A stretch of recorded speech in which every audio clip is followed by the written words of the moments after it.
1 Chronicles chapter 1. The descendants of Adam were Seth, Enosh, Kenan, Mahalalel, Jared, Enoch, Methuselah, Lamech, and Noah. The sons of Noah were Shem, Ham, and Japheth. The descendants of Japheth were Gomer, Magog, Madai, Javan, Tubal, Meshech, and Tiras. The descendants of Gomer were Ashkenaz, Riphath, and Togarmah.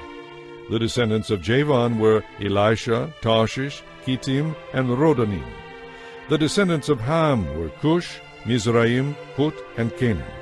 The descendants of Cush were Sheba, Havilah, Sabta, Reamah, and Sabteka. The descendants of Reamah were Sheba and Dedan.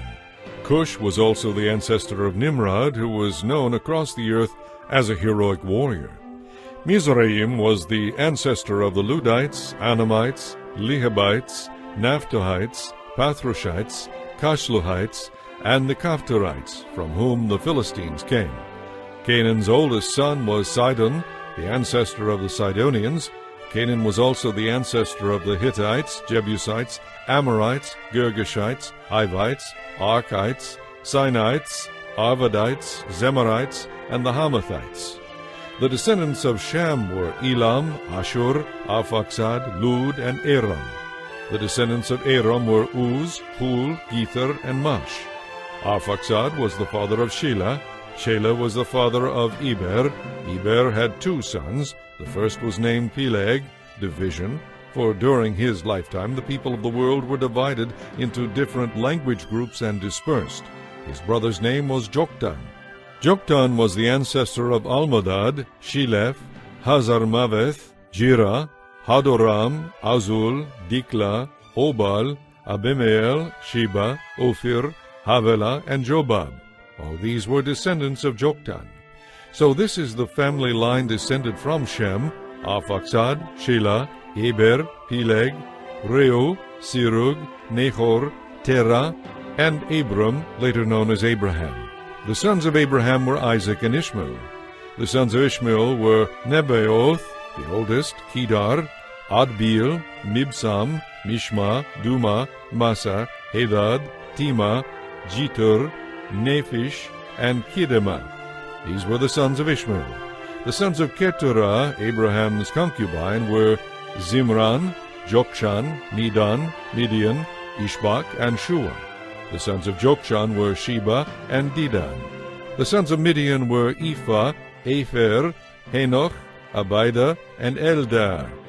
All these were sons of Abraham by his concubine Keturah. Abraham was the father of Isaac. The sons of Isaac were Esau and Israel. The sons of Esau were Eliphaz, Reuel, Jeush, Jalam, and Korah. The sons of Eliphaz were Teman, Omar, Zepho, Gatam, Kenaz, and Amalek, who was born to Timnah. The sons of Reuel were Nechath, Zerah, Shammah, and Misa. The sons of Seir were Lotan, Shobal, Zibeon, Ena, Dishon, Ezer, and Dishan. The sons of Lotan were Horai and Heman. Lotan's sister was named Timnah. The sons of Shobal were Alvan, Manahath, Ebal, Shepho, and Onam. The sons of Zibeon were Aiah and Enah. The son of Enah was Dishon. The sons of Dishon were Hemdan, Eshban, Ithran, and Kiran. The sons of Ezer were Bilhan, Zeavan, and Akan. The sons of Dishan were Uz and Aram. These are the kings who ruled in Edom before there were kings in Israel. Bela, son of Beor, who ruled from his city of Dinhabah. When Bela died, Jobab, son of Zerah from Bozrah, became king. When Jobab died, Husham from the land of the Temanites became king. When Husham died, Hadad, son of Bedad, became king and ruled from the city of Avith. He was the one who destroyed the Midianite army in the land of Moab. When Hadad died, Samlah from the city of Masrekah became king. When Samlah died, Shaul from the city of Rehoboth on the Euphrates River became king. When Shaul died, Baal-Hanan, son of Achbor, became king. When Baal-Hanan died, Hadad became king and ruled from the city of Paul. His wife was Mehetabel, the daughter of Matred, and granddaughter of Mezahab.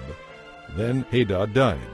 The clan leaders of Edom were Timnah, Alva, Jetheth, Oholibamah, Elah, Pinon, Kenaz, Teman, Mibzar, Magdiel, and Iram. These were the clan leaders of Edom. Chapter 2. The sons of Israel were Reuben, Simeon, Levi, Judah, Issachar, Zebulun, Dan, Joseph, Benjamin, Naphtali, Gad, and Asher. Judah had 3 sons through Bashua, a Canaanite woman. Their names were Onan, and Shelah. But the oldest son was a wicked man, so the Lord killed him. Later Judah had twin sons through Tamar, his widowed daughter-in-law. Their names were Perez and Zerah. So Judah had 5 sons in all. The sons of Perez were Hezron and Hamul. The sons of Zerah were Zimri, Ethan, Heman, Calcol, and Darda, 5 in all. Achan, son of Carmi, one of Zerah's descendants, brought disaster on Israel by taking plunder that had been set apart for the Lord. The son of Ethan was Azariah.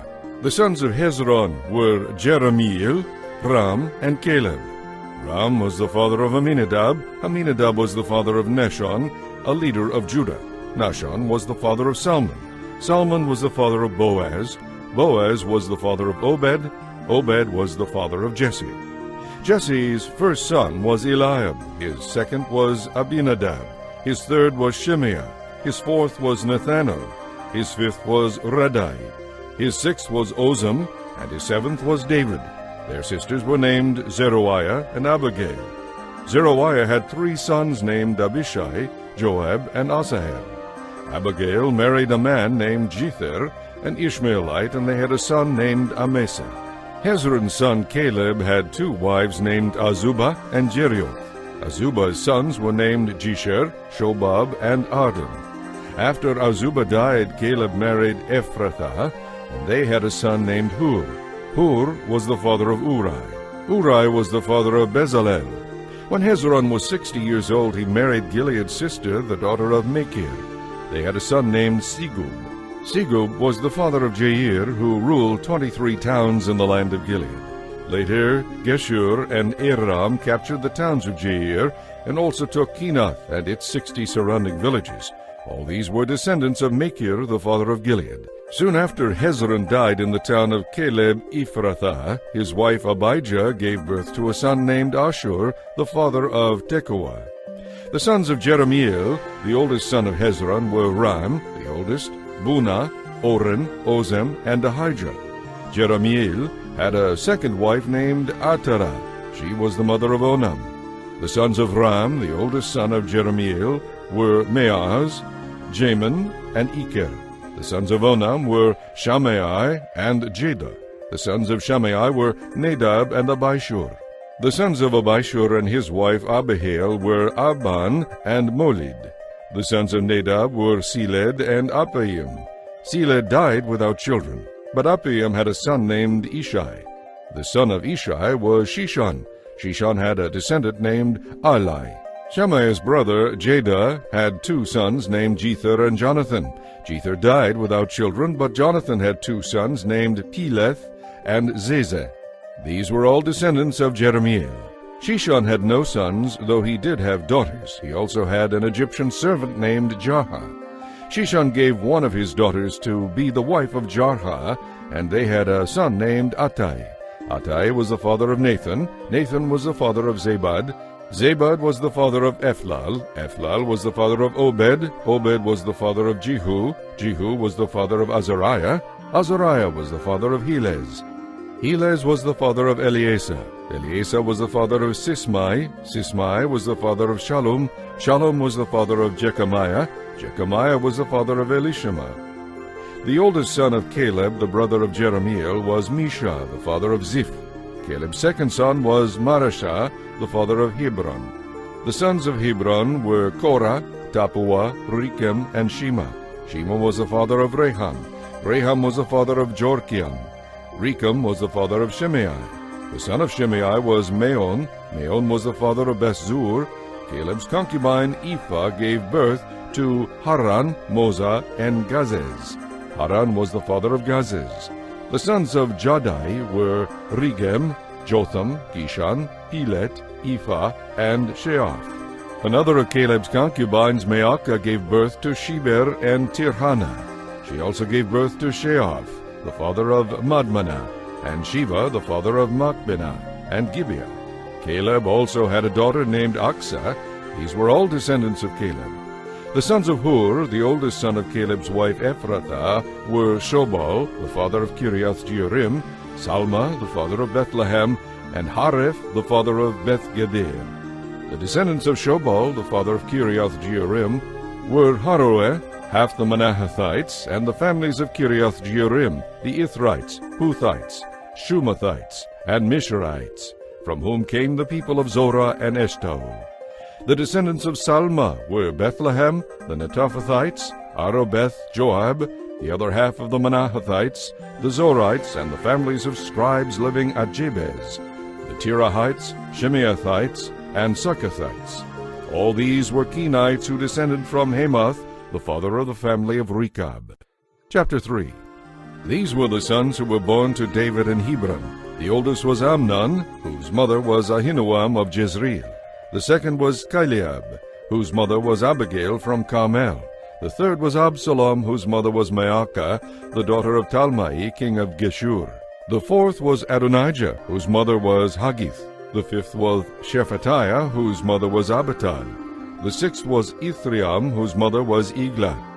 These 6 sons were born to David in Hebron, where he reigned 7.5 years. Then David moved the capital to Jerusalem, where he reigned another 33 years. The sons born to David in Jerusalem included Shemiah, Shobab, Nathan, and Solomon. Bathsheba, the daughter of Amiel, was the mother of these sons. David also had 9 other sons, Ibhar, Elishua, Elpelet, Noga, Nepheg, Japhaiah, Elishama, Eliada, and Eliphelet. These were the sons of David, not including the sons of his concubines. David also had a daughter named Tamar. The descendants of Solomon were Rehoboam, Abijah, Asa, Jehoshaphat, Jehoram, Ahaziah, Joash, Amaziah, Uzziah, Jotham, Ahaz, Hezekiah, Manasseh, Amon, and Josiah. The sons of Josiah were Johanan, the oldest, Jehoiakim, the second, Zedekiah the third, and Jehoahaz the fourth. Jehoiakim was succeeded by his son Jehoiakim. He, in turn, was succeeded by his uncle Zedekiah. The sons of Jehoiakim, who was taken prisoner by the Babylonians, were Shealtiel, Malchiram, Pedaiah, Shenazar, Jechamiah, Hoshama, and Nedabiah. The sons of Pedaiah were Zerubbabel and Shimei. The sons of Zerubbabel were Meshullam and Hananiah. He also had a daughter named Shelomith. His 5 other sons were Hashubah, Ohil, Berechiah, Hasadiah, and Jeshubab-Hesed. The sons of Hananiah were Pelatiah and Jeshaiah. Jeshaiah's son was Rephaiah. Rephaiah's son was Arnan. Arnan's son was Obadiah. Obadiah's son was Shechaniah. Shechaniah's descendants were Shemaiah and his sons Hattush, Igal, Bariah, Neariah, and Shaphat, 6 in all. The sons of Neariah were Elionai, Hizkiah, and Izrikam, 3 in all. The sons of Elionai were Hodaviah, Eliashib, Pelaiah, Akub, Johanan, Delaiah, and Anani, 7 in all. Chapter 4. Some of the descendants of Judah were Perez, Hezron, Carmi, Hur, and Shobal. Shobal's son Reiah was the father of Jehath. Jehath was the father of Ahumai and Lehad. These were the families of the Zorathites. The descendants of Etam were Jezreel, Ishma, Idbash, Hazelelponai, his daughter, Penuel, the father of Gedor, and Ezer, the father of Husha. These were the descendants of Hur, the firstborn of Ephrathah, the ancestor of Bethlehem. Ashur, the father of Tekoa, had 2 wives, named Helah and Nearah. Nearah gave birth to Ahuzam, Hepher, Timnai, and Hahahashtarai. Helah gave birth to Zereth, Izhar, Ethnan, and Koz, who became the ancestor of Anub, Zobabah, and all the families of Ahahel, son of Harum. There was a man named Jabez who was more distinguished than any of his brothers. His mother named him Jabez because his birth had been so painful. He was the one who prayed to the God of Israel, "Oh, that you would bless me and extend my lands. Please be with me in all that I do, and keep me from all trouble and pain." And God granted him his request. Kilub, the brother of Shuha, was the father of Mihir. Mihir was the father of Eshton. Eshton was the father of Beth-Rapha, Paseah, and Tehina. Tehina was the father of Ir-Nahash. These were the descendants of Rechah. The sons of Kenaz were Othniel and Seraiah. Othniel's sons were Hathath and Meonothai. Meonothai was the father of Ophrah. Seraiah was the father of Joab, the founder of the Valley of Craftsmen, so called because many craftsmen lived there. The sons of Caleb, son of Jephunneh, were Iru, Elah, and Neam. The son of Elah was Kenaz. The sons of Jehalalel were Ziph, Ziphah, Tyriah, and Azarel. The sons of Ezra were Jether, Mered, Epher, and Jalon. Mered married an Egyptian woman who became the mother of Miriam, Shimei, and Ishba, the father of Eshtemoa. Mered also married a woman of Judah who became the mother of Jered, the father of Gedor, Heber, the father of Soko, and Jekuthiel, the father of Zanoah. Mered's Egyptian wife was named Bithiah, and she was an Egyptian princess. Hodiah's wife was the sister of Naham. One of her sons was the father of Keilah, the Garmite, and another was the father of Eshtemoa, the Meakathite. The sons of Shimon were Amnon, Rinnah, Ben-Hanan, and Tylon. The descendants of Ishai were Zoheth and Ben-Zoheth. Shelah was one of Judah's sons. The descendants of Shelah were the father of Leka, Leadah, the father of Mareshah, the families of linen workers at Beth-Ashbea, Joachim, the father of Kozebah, Joash, and Seraph, who ruled over Moab and Jashuba-Lehem. These names all come from ancient records. They were the potters who lived in Netaim and Giderah. They all worked for the king. The sons of Simeon were Nemuel, Jamin, Jarib, Zerah, and Shaul. The descendants of Shaul were Shallum, Mibsam, and Mishma. The descendants of Mishma were Hamuel, Zakur, and Shimei. Shimei had 16 sons and 6 daughters, but none of his brothers had large families, so Simeon's tribe never became as large as the tribe of Judah. They lived in Beersheba, Moladah, Hazar-Shual, Bilhah, Ezem, Tolad, Bethuel, Homa, Ziklag, Beth-Markaboth, Hazar-Susim, Beth-Birai, and Sha'araim. These towns were under their control until the time of King David. Their descendants also lived in Etam, Ain, Rimmon, Token, and Ashon, 5 towns and their surrounding villages, as far away as Baalath. This was their territory, and these names are recorded in their family genealogy. Other descendants of Simeon included Meshobab, Jamlech, Joshua, son of Amaziah, Joel, Jehu, son of Joshabiah, son of Seraiah, son of Asiel, Elionai, Jeakobah, Joshahiah, Asaiah, Adiel, Jeshemiel, Benaiah, and Ziza, son of Shiphi, son of Alon, son of Jedaiah, son of Shimri, son of Shemaiah. These were the names of some of the leaders of Simeon's wealthy clans who traveled to the region of Gedor in the east part of the valley, seeking pasture land for their flocks. They found lush pastures there, and the land was quiet and peaceful. Some of Ham's descendants had been living in the region of Gedor, but during the reign of King Hezekiah of Judah, the leaders of Simeon invaded it and completely destroyed the homes of the descendants of Ham and of the Meronites. They killed everyone who lived there and took the land for themselves because they wanted its good pasture land for their flocks. 500 of these invaders from the tribe of Simeon went to Mount Seir, led by Pelatiah, Neriah, Rephaiah, and Uzziel, all sons of Ishai. They destroyed the few Amalekites who had survived, and they have lived there ever since. Chapter 5. The oldest son of Israel was Reuben, but since he dishonored his father by sleeping with one of his father's concubines, his birthright was given to the sons of his brother Joseph. For this reason, Reuben is not listed in the genealogy as the firstborn son. It was the descendants of Judah that became the most powerful tribe and provided a ruler for the nation, but the birthright belonged to Joseph. The sons of Reuben, the oldest son of Israel, were Hanoch, Palu, Hezron, and Carmi. The descendants of Joel were Shemaiah, Gog, Shimei, Micah, Reiah, Baal, and Beerah. Beerah was the leader of the Reubenites when they were taken into captivity by King Tiglath-Pileser of Assyria. Beerah's relatives are listed in their genealogy by their clans: Jael, the leader, Zechariah, and Bela, son of Azaz, son of Shema, son of Joel. These Reubenites lived in the area that stretches from Aroer to Nebo and Baal-Meon. And since they had so many cattle in the land of Gilead, they spread eastward toward the edge of the desert that stretches to the Euphrates River. During the reign of Saul, the Reubenites defeated the Hagrites in battle, and they moved into the Hagrite settlements all along the eastern edge of Gilead. Across from the Reubenites in the land of Bashan lived the descendants of Gad, who were spread as far east as Salekah. Joel was the leader in the land of Bashan, and Shepham was second in command, along with Janai and Shaphat.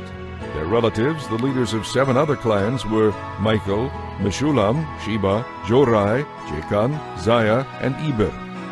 These were all descendants of Abihail, son of Hurai, son of Jaroah, son of Gilead, son of Michael, son of Jeshishai, son of Jado, son of Buz. Ahai, son of Abdiel, son of Gunai, was the leader of their clans. The Gadites lived in the land of Gilead, in Bashan and its villages, and throughout the Sharon plain. All of these were listed in the genealogical records during the days of King Jotham of Judah and King Jeroboam of Israel. There were 44,760 skilled warriors in the armies of Reuben, Gad, and the half-tribe of Manasseh. They were all skilled in combat and armed with shields, swords, and bows. They waged war against the Hagrites, the Jeturites, the Naphishites, and the Nodabites. They cried out to God during the battle, and he answered their prayer because they trusted in him. So the Hagrites and all their allies were defeated. The plunder taken from the Hagrites included 50,000 camels, 250,000 sheep, 2,000 donkeys, and 100,000 captives. Many of the Hagrites were killed in the battle because God was fighting against them. So they lived in their land until they were taken away into exile. The half-tribe of Manasseh spread through the land from Bashan to Baal-Hamon, Senir, and Mount Hermon. They were very numerous. These were the leaders of their clans: Epher, Ishai, Eliel, Azriel, Jeremiah, Hodaviah, and Jadiel. Each of these men had a great reputation as a warrior and leader. But they were unfaithful and violated their covenant with the God of their ancestors. They worshipped the gods of the nations that God had destroyed. So the God of Israel caused Pul of Assyria, also known as Tiglath-Pileser, to invade the land and lead away the people of Reuben, Gad, and the half-tribe of Manasseh as captives. The Assyrians exiled them to Helah, Habor, Hera, and the Gozan River, where they remain to this day. Chapter 6. The sons of Levi were Gershon, Kohath, and Merari. The descendants of Kohath included Amram, Izhar, Hebron, and Uzziel. The children of Amram were Aaron, Moses, and Miriam. The sons of Aaron were Nadab, Abihu, Eleazar, and Ithamar. Eleazar was the father of Phinehas. Phinehas was the father of Abishua. Abishua was the father of Bukai. Bukai was the father of Uzai. Uzai was the father of Zerahiah. Zerahiah was the father of Meraioth. Meraioth was the father of Amariah. Amariah was the father of Ahitub. Ahitub was the father of Zadok. Zadok was the father of Ahimaaz. Ahimaaz was the father of Azariah. Azariah was the father of Johanan. Johanan was the father of Azariah, the high priest of the temple built by Solomon in Jerusalem.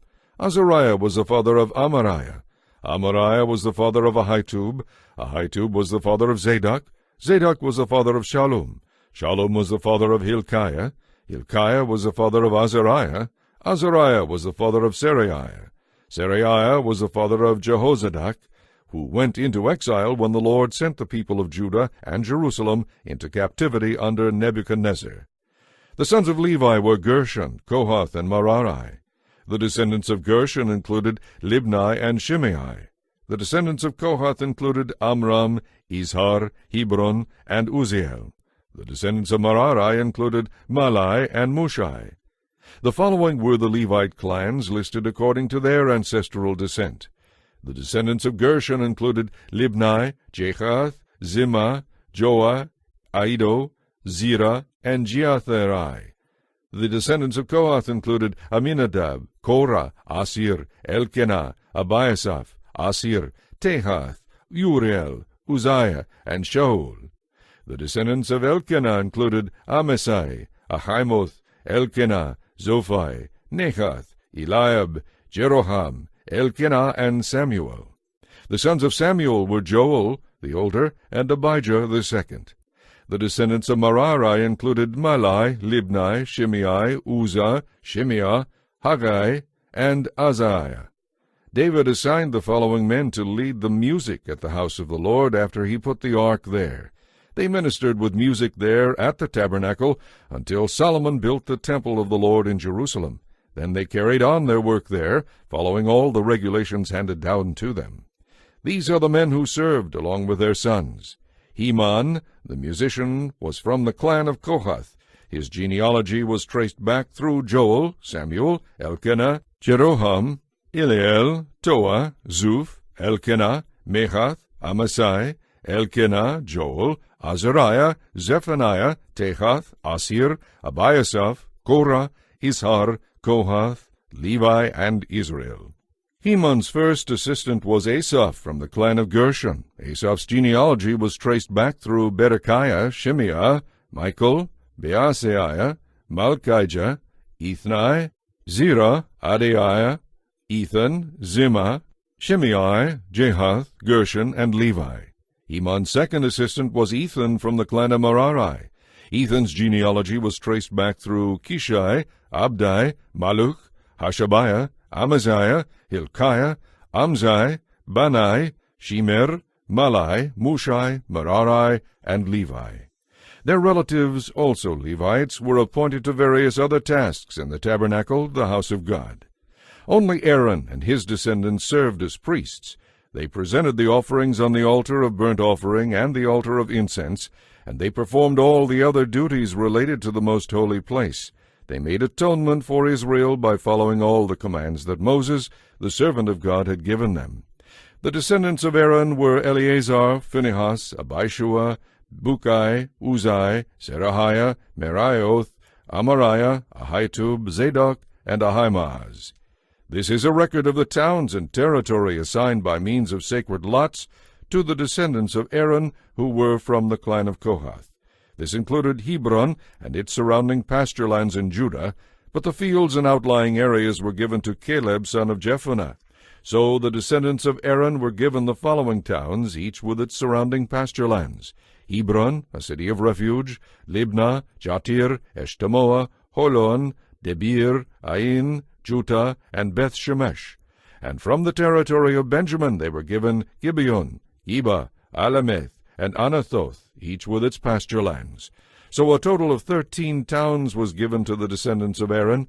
The remaining descendants of Kohath received 10 towns from the territory of the half-tribe of Manasseh by means of sacred lots. The descendants of Gershon received by sacred lots 13 towns from the territories of Issachar, Asher, Naphtali, and from the Bashan area of Manasseh east of the Jordan. The descendants of Merari received by sacred lots 12 towns from the territories of Reuben, Gad, and Zebulun. So the people of Israel assigned all these towns and pasture lands to the Levites. The towns in the territories of Judah, Simeon, and Benjamin, mentioned above, were also assigned by means of sacred lots. The descendants of Kohath received from the territory of Ephraim these towns, each with its surrounding pasture lands: Shechem, a city of refuge in the hill country of Ephraim, Gezer, Jokmeam, Beth-horon, Aijalon, and Gath-rimmon. The remaining descendants of Kohath were assigned these towns from the territory of the half-tribe of Manasseh, Aner and Bileam, each with its pasture lands. The descendants of Gershon received from the territory of the half-tribe of Manasseh the town of Golan in Bashan with its pasture lands, and Ashtaroth with its pasture lands. From the territory of Issachar they were given Kedesh, Debarath, Ramoth, and Anem, with their pasture lands. From the territory of Asher they received Mashal, Abdon, Hukok, and Rehob, each with its pasture lands. From the territory of Naphtali they were given Kedesh in Galilee, Hammon, and Kiriathaim, each with its pasture lands. The remaining descendants of Merari received from the territory of Zebulun the towns of Jokneam, Karta, Rimono, and Tabor, each with its pasture lands. From the territory of Reuben, east of the Jordan River, opposite Jericho, they received Bezer, a desert town, Jehaz, Kedemoth, and Mephaath, each with its pasture lands. And from the territory of Gad they received Ramoth and Gilead, Mahanaim, Heshbon, and Jazer, each with its pasture lands. Chapter 7. The four sons of Issachar were Tola, Puah, Jashub, and Shimron. The sons of Tola were Uzai, Rephaiah, Jeriel, Jamai, Ibsam, and Shemuel. Each of them was the leader of an ancestral clan. At the time of King David, the total number of men available for military service from these families was 22,600. The son of Uzai was Israhiah. The sons of Israhiah were Michael, Obadiah, Joel, and Ishiah. These five became the leaders of clans. The total number of men available for military service among their descendants was 36,000, for all five of them had many wives and many sons. The total number of men available for military service from all the clans of the tribe of Issachar was 87,000. All of them were listed in their tribal genealogy.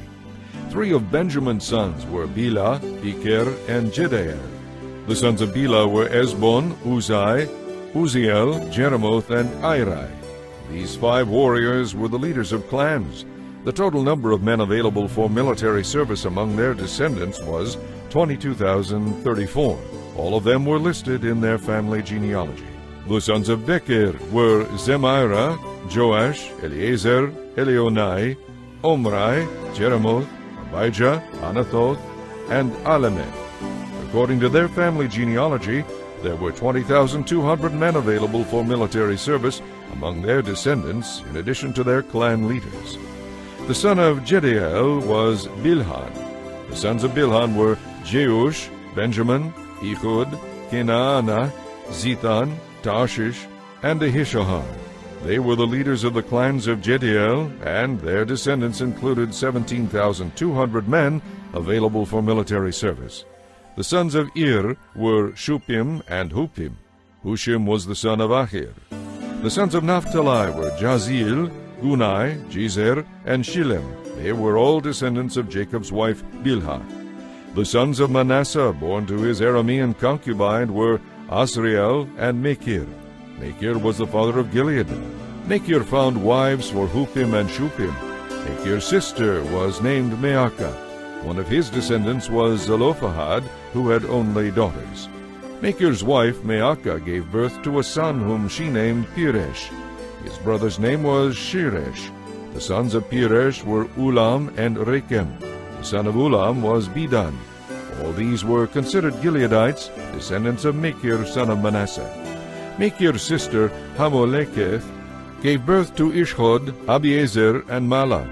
The sons of Shemida were Ahian, Shechem, Likai, and Anaim. The descendants of Ephraim were Shuthelah, Bered, Tehath, Eliada, Tehath, Zabad, and Shuthelah. Ephraim's sons Ezer and Eliad were killed trying to steal livestock from the local farmers near Gath. Their father Ephraim mourned for them a long time, and his relatives came to comfort him. Afterward Ephraim slept with his wife, and she became pregnant and gave birth to a son. Ephraim named him Beriah because of the tragedy his family had suffered. Ephraim had a daughter named Sheerah.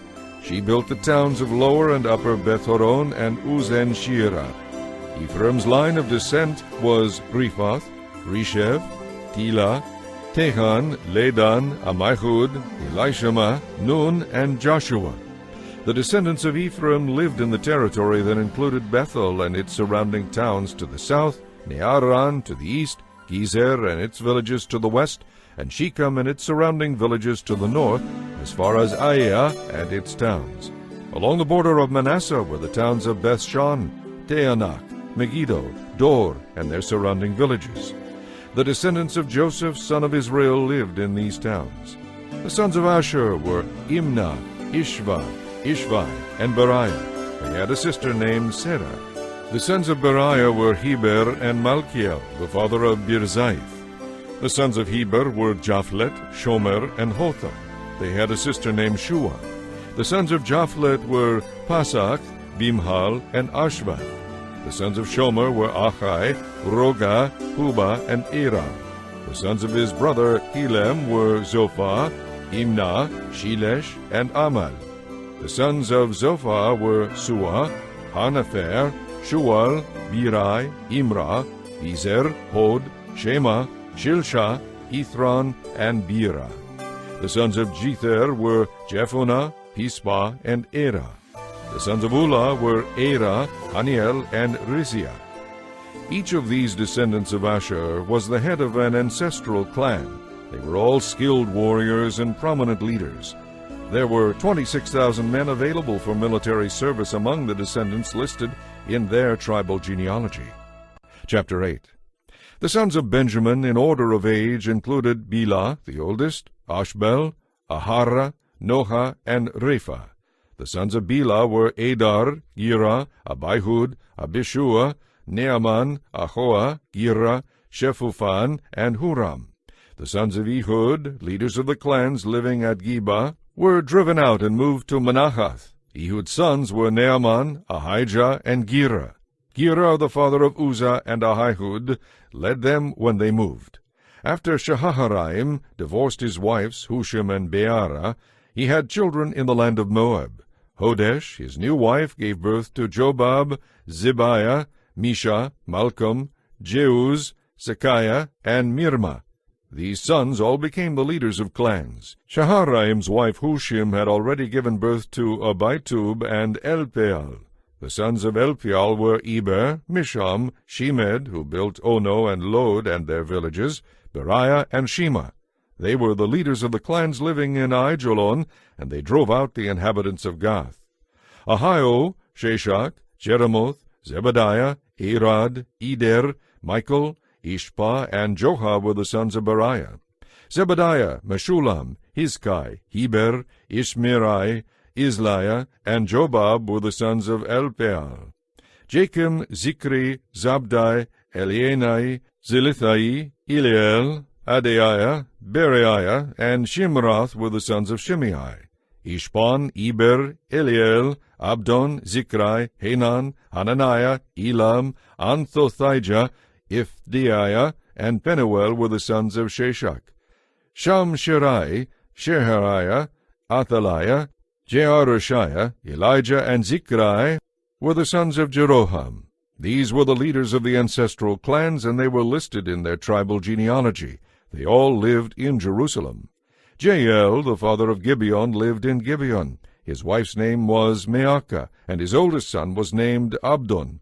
Jael's other sons were Zur, Kish, Baal, Ner, Nadab, Gedor, Ahio, Zechariah, and Mikloth, who was the father of Shimeam. All these families lived near each other in Jerusalem. Ner was the father of Kish, Kish was the father of Saul, Saul was the father of Jonathan, Malchishua, Abinadab, and Eshbaal. Jonathan was the father of Meribbaal. Meribbaal was the father of Micah. Micah was the father of Pithon, Melech, Tariah, and Ahaz. Ahaz was the father of Jada. Jada was the father of Alemeth, Asmaveth, and Zimri. Zimri was the father of Moza. Moza was the father of Biniah. Biniah was the father of Rephaiah. Rephaiah was the father of Eleasah. Eleasah was the father of Azel. Azel had 6 sons, Azrikam, Bokeru, Ishmael, Sheariah, Obadiah, and Hanan. These were the sons of Azel. Azel's brother Eshek had 3 sons, Ulam the oldest, Jeush the second, and Eliphalet the third. The sons of Ulam were all skilled warriors and expert archers. They had many sons and grandsons, 150 in all. All these were the descendants of Benjamin. Chapter 9. All Israel was listed in the genealogical record in the book of the kings of Israel. The people of Judah were exiled to Babylon because they were unfaithful to the Lord. The first to return to their property in their former towns were common people. With them came some of the priests, Levites, and temple assistants. People from the tribes of Judah, Benjamin, Ephraim, and Manasseh came and settled in Jerusalem. One family that returned was that of Uthai, son of Ammihud, son of Omri, son of Imri, son of Bani, a descendant of Perez, son of Judah. Others returned from the Shilonite clan, including Asaiah, the oldest, and his sons. From the Zerahite clan, Jeuel returned with his relatives. In all, 690 families from the tribe of Judah returned. From the tribe of Benjamin came Salu, son of Meshullam, son of Hodaviah, son of Hasanuah, Abneiah, son of Jeroham, Elah, son of Uzai, son of Mikrai, Meshullam, son of Shephatiah, son of Reuel, son of Ibnijah. These men were all leaders of clans, and they were listed in their tribal genealogy. In all, 956 families from the tribe of Benjamin returned. Among the priests who returned were Jedaiah, Jehoiarib, Jachin, Azariah, son of Hilkiah, son of Meshullam, son of Zadok, son of Meraioth, son of Ahitub. Azariah was the chief officer of the house of God. Other returning priests were Adaiah, son of Jeroham, son of Pashur, son of Malchijah, and Maasai, son of Adiel, son of Jazirah, son of Meshullam, son of Meshilemith, son of Imir. In all, 1,760 priests returned. They were heads of clans and very able men. They were responsible for ministering at the house of God. The Levites who returned were Shemaiah, son of Hashub, son of Azrikam, son of Hashabiah, a descendant of Merari, Bakbakar, Hiresh, Galal, Mattaniah, son of Micah, son of Zikri, son of Asaph, Abadiah, son of Shemaiah, son of Galal, son of Jeduthun, and Berechiah, son of Asa, son of Elkanah, who lived in the area of Netophath. The gatekeepers who returned were Shallum, Akub, Talmon, Ahiman, and their relatives. Shallum was the chief gatekeeper. Prior to this time, they were responsible for the king's gate on the east side. These men served as gatekeepers for the camps of the Levites. Shallum was the son of Korah, a descendant of Abiasaph from the clan of Korah. He and his relatives and Korahites were responsible for guarding the entrance to the sanctuary, just as their ancestors had guarded the tabernacle in the camp of the Lord. Phinehas, son of Eleazar, had been in charge of the gatekeepers in earlier times, and the Lord had been with him.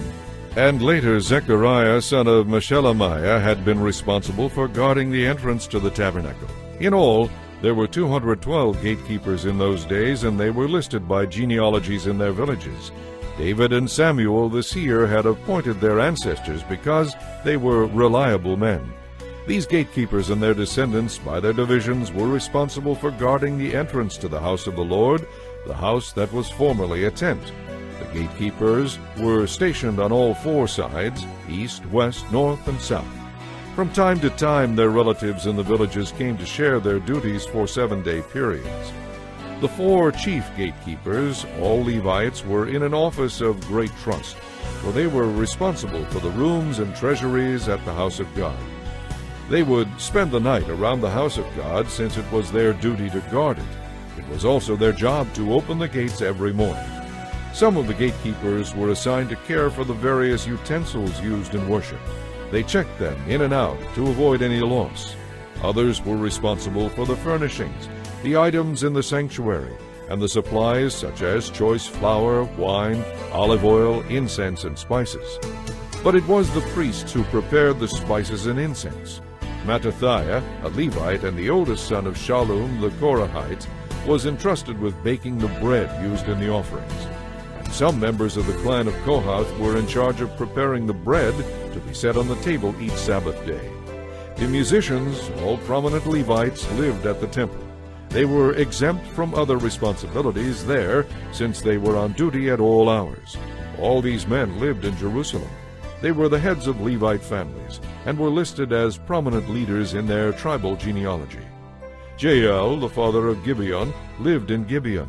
His wife's name was Maacah, and his oldest son was named Abdon. Jael's other sons were Zur, Kish, Baal, Ner, Nadab, Gedor, Ahio, Zechariah, and Mikloth. Mikloth was the father of Shimeon. All these families lived near each other in Jerusalem. Ner was the father of Kish. Kish was the father of Saul. Saul was the father of Jonathan, Malchishua, Abinadab, and Eshbaal. Jonathan was the father of Merabaal. Merabaal was the father of Micah. The sons of Micah were Pithon, Melech, Tariah, and Ahaz. Ahaz was the father of Jada. Jada was the father of Alameth, Azmaveth, and Zimri. Zimri was the father of Moza. Moza was the father of Bineah. Bineah's son was Rephaiah. Rephaiah's son was Eleazar. Eleazar's son was Azel. Azel had 6 sons, and their names were Isrikam, Bukiru, Ishmael, Sheariah, Obadiah, and Hanan. These were the sons of Azel. Chapter 10. Now the Philistines attacked Israel, forcing the Israelites to flee. Many were slaughtered on the slopes of Mount Gilboa. The Philistines closed in on Saul and his sons, and they killed 3 of his sons, Jonathan, Abinadab, and Malchishua. The fighting grew very fierce around Saul, and the Philistine archers caught up with him and wounded him severely. Saul groaned to his armor-bearer, "Take your sword and run me through, before these pagan Philistines come and humiliate me." But his armor-bearer was afraid and would not do it. So Saul took his own sword and fell on it. When his armor-bearer realized that Saul was dead, he fell on his own sword and died. So Saul and his 3 sons died there together, bringing his dynasty to an end. When the Israelites in the Jezreel valley saw that their army had been routed, and that Saul and his sons were dead, they abandoned their towns and fled. So the Philistines moved in and occupied their towns. The next day, when the Philistines went out to strip the dead, they found the bodies of Saul and his sons on Mount Gilboa. So they stripped off Saul's armor and cut off his head. Then they proclaimed the news of Saul's death before their idols and to the people throughout the land of Philistia. They placed his armor in the temple of their gods, and they fastened his head to the wall in the temple of Dagon. But when the people of Jabesh-Gilead heard what the Philistines had done to Saul, their warriors went out and brought the bodies of Saul and his 3 sons back to Jabesh. Then they buried their remains beneath the oak tree at Jabesh, and they fasted for 7 days. So Saul died because he was unfaithful to the Lord. He failed to obey the Lord's command, and he even consulted a medium instead of asking the Lord for guidance. So the Lord killed him and returned his kingdom over to David, son of Jesse. Chapter 11. Then all Israel went to David at Hebron and told him, "We are all members of your family. For a long time, even while Saul was our king, you were the one who really led Israel. And the Lord your God has told you, you will be the shepherd of my people Israel. You will be their leader." So there at Hebron David made a covenant with the leaders of Israel before the Lord. They anointed him king of Israel, just as the Lord had promised through Samuel. Then David and all Israel went to Jerusalem, or Jebus, as it used to be called, where the Jebusites, original inhabitants of the land, lived. The people of Jebus said to David, "You will never get in here." But David captured the fortress of Zion, now called the City of David. David had said to his troops, "Whoever leads the attack against the Jebusites will become the commander of my armies." And Joab, the son of David's sister Zeruiah, led the attack, so he became the commander of David's armies. David made the fortress his home, and that is why it is called the City of David. He extended the city from the Millo to the surrounding area, while Joab rebuilt the rest of Jerusalem. And David became more and more powerful, because the Lord Almighty was with him. These are the leaders of David's mighty men. Together with all Israel, they determined to make David their king, just as the Lord had promised concerning Israel. Here is the record of David's mightiest men. The first was Joshobeam, the Hachmonite, who was commander of the three greatest warriors among David's men. He once used his spear to kill 300 enemy warriors in a single battle. Next in rank among the 3 was Eleazar, son of Dodai, a descendant of Ahoah. He was with David in the battle against the Philistines at Pasdamim. The battle took place in a field full of barley, and the Israelite army fled. But Eleazar and David held their ground in the middle of the field and beat back the Philistines. So the Lord saved them by giving them a great victory. Once when David was at the rock near the cave of Adullam, the Philistine army was camped in the valley of Rephaim. The 3, who were among the 30, an elite group among David's fighting men, went down to meet him there. David was staying in the stronghold at the time, and a Philistine detachment had occupied the town of Bethlehem. David remarked longingly to his men, "Oh, how I would love some of that good water from the well in Bethlehem, the one by the gate." So the 3 broke through the Philistine lines, drew some water from the well, and brought it back to David. But David refused to drink it. Instead, he poured it out before the Lord. "God forbid that I should drink this," He exclaimed. "This water is as precious as the blood of these men who risked their lives to bring it to me." So David did not drink it. This is an example of the exploits of the 3. Abishai, the brother of Joab, was the leader of the 30. He once used his spear to kill 300 enemy warriors in a single battle. It was by such feats that he became as famous as the 3. Abishai was the most famous of the 30, and was their commander, though he was not one of the 3. There was also Benaiah, son of Jehoiada, a valiant warrior from Gabziel. He did many heroic deeds, which included killing 2 of Moab's mightiest warriors. Another time he chased a lion down into a pit. Then, despite the snow and slippery ground, he caught the lion and killed it. Another time, armed with only a club, he killed an Egyptian warrior who was 7.5 feet tall and whose spear was as thick as a weaver's beam. Benaiah wrenched the spear from the Egyptian's hand and killed him with it. These are some of the deeds that made Benaiah as famous as the 3. He was more honored than the other members of the 30, though he was not one of the 3. And David made him commander of his bodyguard.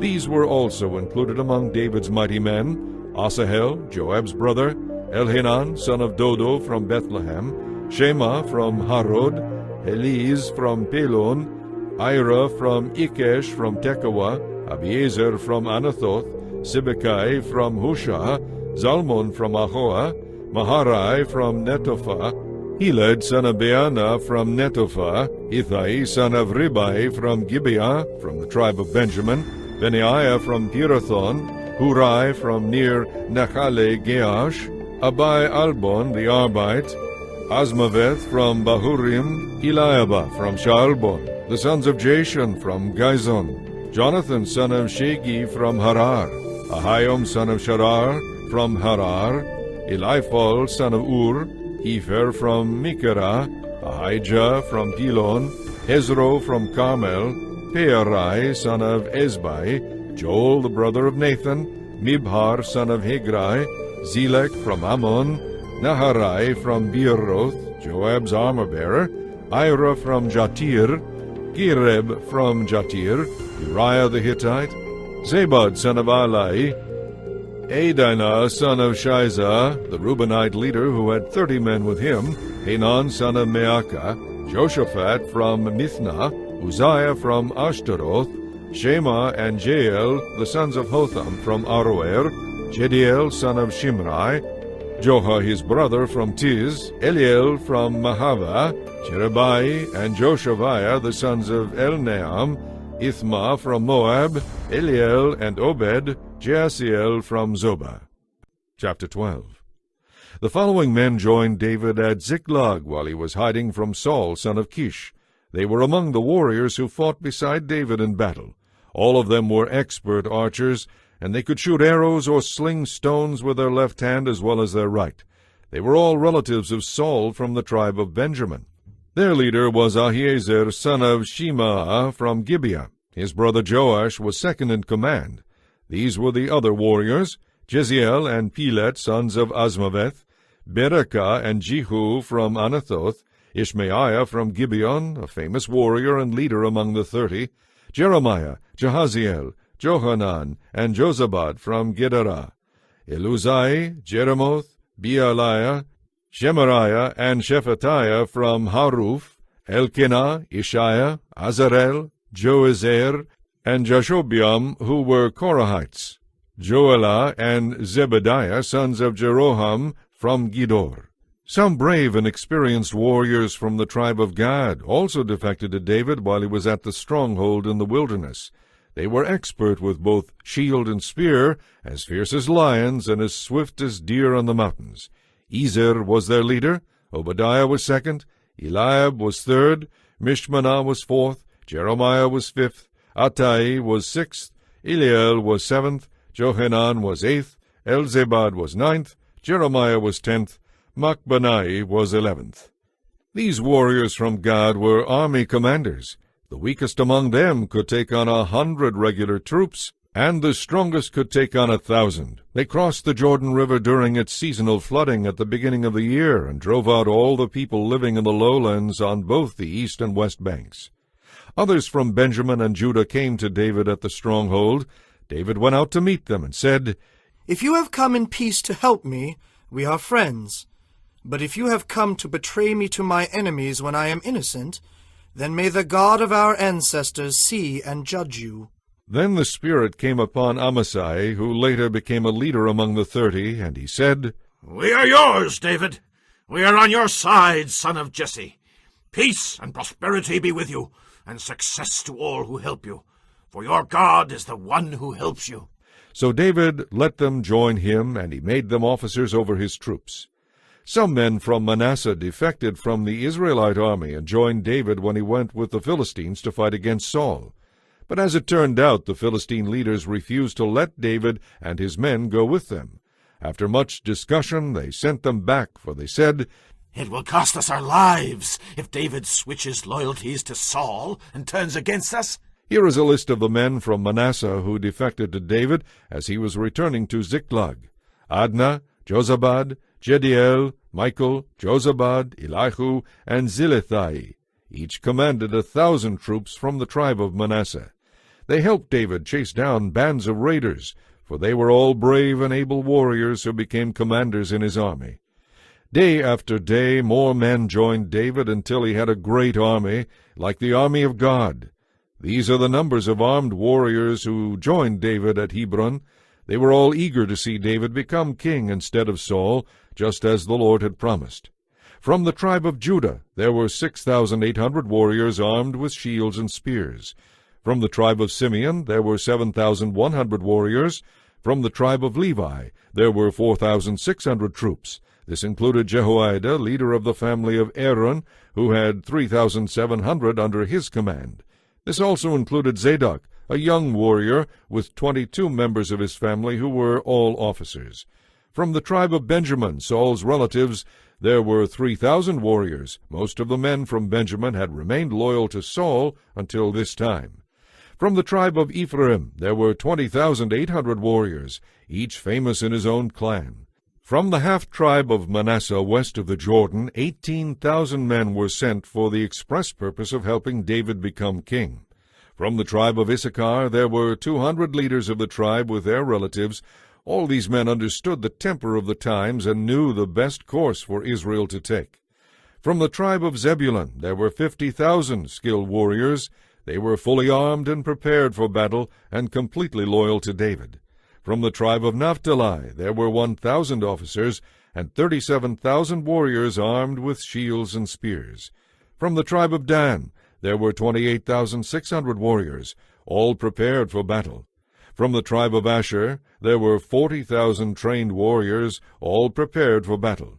From the east side of the Jordan River, where the tribes of Reuben and Gad and the half-tribe of Manasseh lived, there were 120,000 troops armed with every kind of weapon.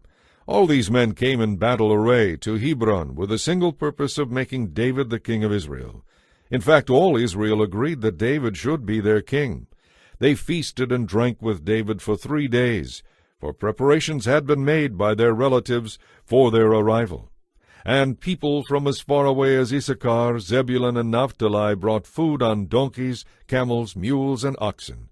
Vast supplies of flour, fig cakes, raisins, wine, olive oil, cattle, and sheep were brought to the celebration. There was great joy throughout the land of Israel. Chapter 13. David consulted with all his officials, including the generals and captains of his army. Then he addressed the entire assembly of Israel as follows. If you approve, And if it is the will of the Lord our God, let us send messages to all the Israelites throughout the land, including the priests and Levites in their towns and pasture lands. Let us invite them to come and join us. It is time to bring back the ark of our God, for we neglected it during the reign of Saul. The whole assembly agreed to this, for the people could see it was the right thing to do. So David summoned all the people of Israel from one end of the country to the other to join in bringing the ark of God from Kiriath-Jearim. Then David and all Israel went to Baalah of Judah, also called Kiriath-Jearim, to bring back the ark of God, which bears the name of the Lord, who is enthroned between the cherubim. They transported the ark of God from the house of Abinadab on a new cart, with Uzzah and Ahio guiding it. David and all Israel were celebrating before God with all their might, singing and playing all kinds of musical instruments, lyres, harps, tambourines, cymbals, and trumpets. But when they arrived at the threshing floor of Nacon, the oxen stumbled, and Uzzah put out his hand to steady the ark. Then the Lord's anger blazed out against Uzzah, and he struck him dead because he had laid his hand on the ark. So Uzzah died there in the presence of God. David was angry because the Lord's anger had blazed out against Uzzah. He named that place Perez Uzzah, which means outbreak against Uzzah. It is still called that today. David was now afraid of God and asked, "How can I ever bring the ark of God back into my care?" So David decided not to move the ark into the city of David. He took it instead to the home of Obed-Edom of Gath. The ark of God remained there with the family of Obed-Edom for 3 months, and the Lord blessed him and his entire household. Chapter 14. Now King Hiram of Tyre sent messages to David, along with stonemasons and carpenters, to build him a palace. Hiram also sent many cedar logs for lumber. And David realized that the Lord had made him king over Israel, and had made his kingdom very great for the sake of his people Israel. Then David married more wives in Jerusalem, and they had many sons and daughters. These are the names of David's sons who were born in Jerusalem: Shimea, Shobab, Nathan, Solomon, Ibhar, Elishua, Elpelet, Noga, Nepheg, Japhiah, Elishama, Eliada, and Eliphelet. When the Philistines heard that David had been anointed king over all Israel, they mobilized all their forces to capture him. But David was told they were coming, so he and his men marched out to meet them. The Philistines had arrived in the valley of Rephaim and raided it, so David asked God, "Should I go out to fight the Philistines? Will you hand them over to me?" The Lord replied, "Yes, go ahead. I will give you the victory." So David and his troops went to Baal-perazim and defeated the Philistines there. "God has done it!" David exclaimed. "He used me to burst through my enemies like a raging flood." So that place was named Baal-perazim, which means the Lord who bursts through. The Philistines had abandoned their idols there, so David gave orders to burn them up. But after a while the Philistines returned and raided the valley again, and once again David asked God what to do. "Do not attack them straight on," God replied. "Instead, circle around behind them and attack them near the balsam trees. When you hear a sound like marching feet in the tops of the balsam trees, attack. That will be the signal that God is moving ahead of you to strike down the Philistines." So David did what God commanded, and he struck down the Philistine army all the way from Gibeon to Gezer. So David's fame spread everywhere, and the Lord caused all the nations to fear David. Chapter 15.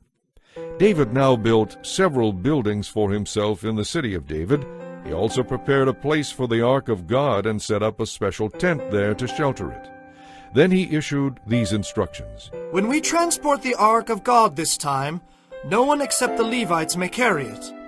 The Lord has chosen them to carry the ark of the Lord and to minister before him forever." Then David summoned all the Israelites to Jerusalem to bring the ark of the Lord to the place he had prepared for it. These are the priests and Levites who were called together. There were 120 from the clan of Kohath, with Uriel as their leader. There were 220 from the clan of Merari, with Asaiah as their leader. There were 130 from the clan of Gershon, with Joel as their leader. There were 200 descendants of Elizaphan, with Shemaiah as their leader. There were 80 descendants of Hebron, with Eliel as their leader. There were 112 descendants of Uzziel, with Aminadab as their leader. Then David summoned the priests Zadok and Abiathar, and these Levite leaders, Uriel, Asaiah, Joel, Shemaiah, Eliel, and Aminadab. He said to them, You are the leaders of the Levite families. You must purify yourselves and all your fellow Levites, so you can bring the ark of the Lord, the God of Israel, to the place I have prepared for it. Because you Levites did not carry the ark the first time, the anger of the Lord our God burst out against us. We failed to ask God how to move it in the proper way. So the priests and the Levites purified themselves in order to bring the ark of the Lord, the God of Israel, to Jerusalem. Then the Levites carried the ark of God on their shoulders with its carrying poles, just as the Lord had instructed Moses. David also ordered the Levite leaders to appoint a choir of Levites who were singers and musicians to sing joyful songs to the accompaniment of lyres, harps, and cymbals. So the Levites appointed Heman, son of Joel, Asaph, son of Berechiah, and Ethan, son of Keshuiah, from the clan of Merari, to direct the musicians.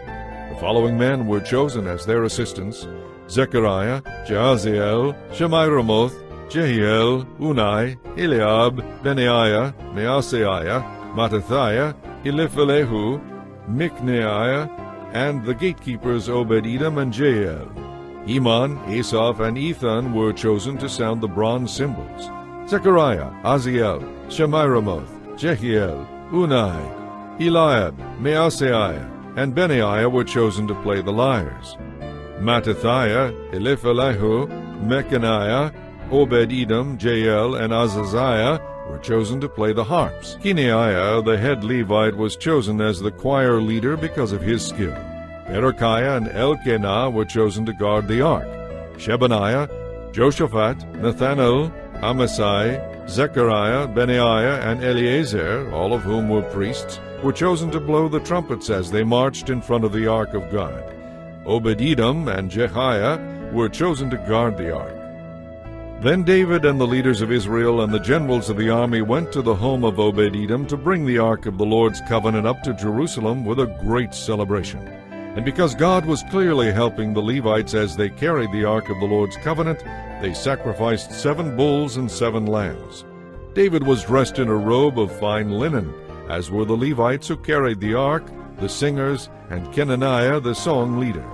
David was also wearing a priestly tunic. So all Israel brought up the ark of the Lord's covenant to Jerusalem with shouts of joy, the blowing of horns and trumpets, the crashing of cymbals, and loud playing on harps and lyres. But as the ark of the Lord's covenant entered the city of David, Michal, the daughter of Saul, looked down from her window. When she saw King David dancing and leaping for joy, she was filled with contempt for him. Chapter 16. So they brought the ark of God into the special tent David had prepared for it, and they sacrificed burnt offerings and peace offerings before God. When he had finished, David blessed the people in the name of the Lord. Then he gave a gift of food to every man and woman in Israel, a loaf of bread, a cake of dates, and a cake of raisins. David appointed the following Levites to lead the people in worship before the ark of the Lord, by asking for his blessings and giving thanks and praise to the Lord, the God of Israel. Asaph, the leader of this group, sounded the cymbals. His assistants were Zechariah the second, then Jael, Shemiramoth, Jehiel, Mattithiah, Eliab, Benaiah, Obed-Edom, and Jael. They played the harps and lyres. The priests, Benaiah and Jahaziel, played the trumpets regularly before the ark of God's covenant. That day David gave to Asaph and his fellow Levites this song of thanksgiving to the Lord. Give thanks to the Lord and proclaim his greatness. Let the whole world know what he has done. Sing to him. Yes, sing his praises. Tell everyone about his miracles. Exult in his holy name, O worshippers of the Lord. Rejoice. Search for the Lord and for his strength, and keep on searching. Think of the wonderful works he has done, the miracles and the judgments he handed down. O children of Israel, God's servant, O descendants of Jacob, God's chosen one. He is the Lord our God. His rule is seen throughout the land. He always stands by his covenant, the commitment he made to 1,000 generations. This is the covenant he made with Abraham, and the oath he swore to Isaac. He confirmed it to Jacob as a decree, to the people of Israel as a never-ending treaty. I will give you the land of Canaan as your special possession. He said this when they were few in number, a tiny group of strangers in Canaan. They wandered back and forth between nations, from one kingdom to another. Yet he did not let anyone oppress them. He warned kings on their behalf. Do not touch these people I have chosen, and do not hurt my prophets. Let the whole earth sing to the Lord. Each day proclaim the good news that he saves. Publish his glorious deeds among the nations. Tell everyone about the amazing things he does. Great is the Lord. He is most worthy of praise. He is to be revered above all gods.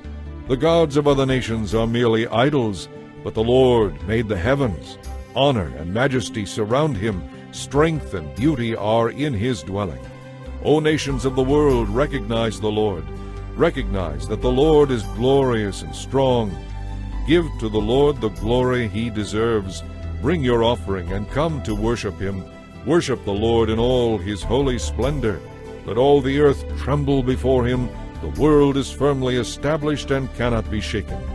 Let the heavens be glad, and let the earth rejoice. Tell all the nations that the Lord is King. Let the sea and everything in it shout his praise. Let the fields and their crops burst forth with joy. Let the trees of the forest rustle with praise before the Lord. For he is coming to judge the earth. Give thanks to the Lord, for he is good. His faithful love endures forever. Cry out, Save us, O God of our salvation.